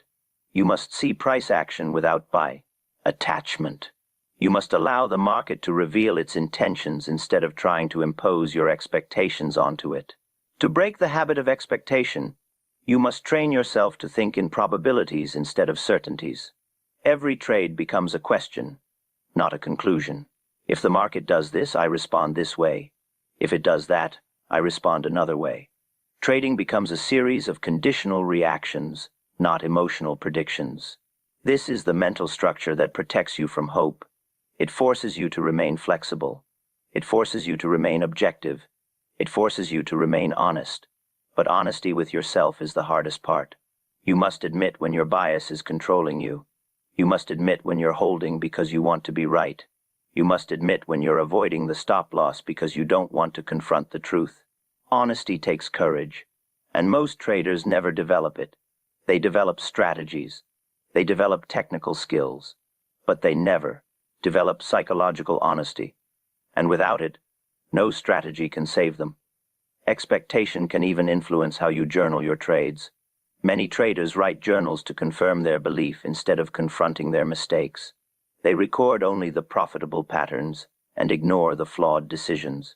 They write down what went right and forget to write down what expectation made them do wrong. But your journal is meant to expose your psychology. It's meant to reveal your weaknesses. It's meant to show you the patterns expectation pushes you into, those small decisions that become massive losses. Over time, expectation creates a trader who reacts emotionally, not strategically. And once emotion takes control, consistency becomes impossible. One day you're disciplined, the next day you're impulsive. One day you follow your rules, the next day you chase the market. One day you act like a professional, the next day you act like someone who's never seen a chart before. This inconsistency destroys confidence.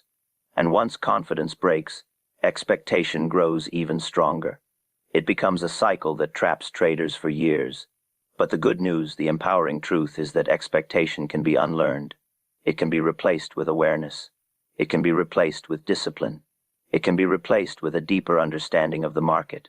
You can retrain your mind to detach from outcomes, to honor your plan, to accept what the market offers instead of demanding what you want. This shift changes everything. You stop fighting the market and start flowing with it. You stop clinging to fantasies and start following evidence. You stop relying on hope and start relying on skill. In the next part, we will bring everything together: the danger of hope, the psychology of expectation, and the transformation a trader must undergo to break free from emotional dependence on outcomes. We'll push toward the climax of this lesson, the point where you understand not just why expectation destroys traders, but how to build the mindset that makes you immune to it. Eventually, every trader reaches a point where they must confront the truth. The market is not dangerous because it moves unpredictably, but because the trader approaches it with expectations they cannot control. The danger never came from volatility, or from losing streaks, or from sudden reversals. It came from the internal belief that the market should behave according to your desires. When you finally understand this, your entire relationship with trading begins to shift. You stop blaming the environment and start examining the expectations you brought into it. Hope, the most seductive of all trading emotions, is the one that lingers longest. Even when you understand its danger logically, it hides itself in subtle ways. It sneaks into your trades as patience, as confidence, as conviction. It convinces you that holding on is strength, that enduring pain is noble, that the market will eventually reward your faith. But hope is not strength, it is surrender, disguised as determination. The market does not bow to your belief. It only reflects your discipline. Breaking free from hope requires a psychological rebirth. You must become the kind of trader who sees reality with brutal honesty. You must lose your attachment to outcomes. You must release the desperate need to be right. Hope thrives where ego is fragile. When your identity becomes tied to your trades, hope becomes your shield against discomfort. But the moment you separate your worth from your results, hope loses its power. You stop defending losing trades and start managing them. You stop dreaming about perfect setups and start executing your plan with clarity. You begin to understand that trading is not about predicting the future, it is about managing your behavior in the present. It is not about controlling price, it is about controlling yourself. When this realization settles into your mind, expectation fades, it loses its grip. You stop expecting the market to give you anything. You stop expecting trades to play out in a certain way. You stop expecting patterns to repeat perfectly. Instead, you observe, you adapt, you respond, you stay neutral. Neutrality is the highest psychological achievement a trader can attain. It is the state where you are unaffected by what you want, what you fear, or what you expect. You see the market as it is, not as you wish it to be. Every candle becomes information, not prediction. Every move becomes a question, not a promise. Every outcome becomes acceptable, because your identity is no longer attached to results. In neutrality, discipline becomes effortless, not because you lack emotion, but because emotion no longer dictates your decisions. When you detach from expectation, your performance becomes strikingly consistent. You follow your rules because they are the only truth you can rely on. You exit when your criteria tell you to exit, not when your emotions feel ready. You take profit based on logic, not on fantasies of what might come. You cut losses immediately, not because it feels good, but because it honors the one principle that will keep you alive: protect your capital at all costs.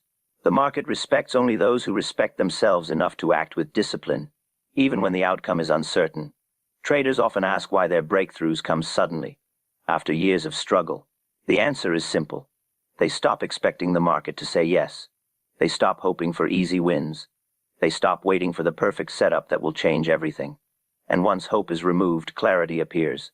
They begin to see opportunities that were always there but were clouded by emotional interference. They begin to understand that the market is not an adversary, it is a mirror.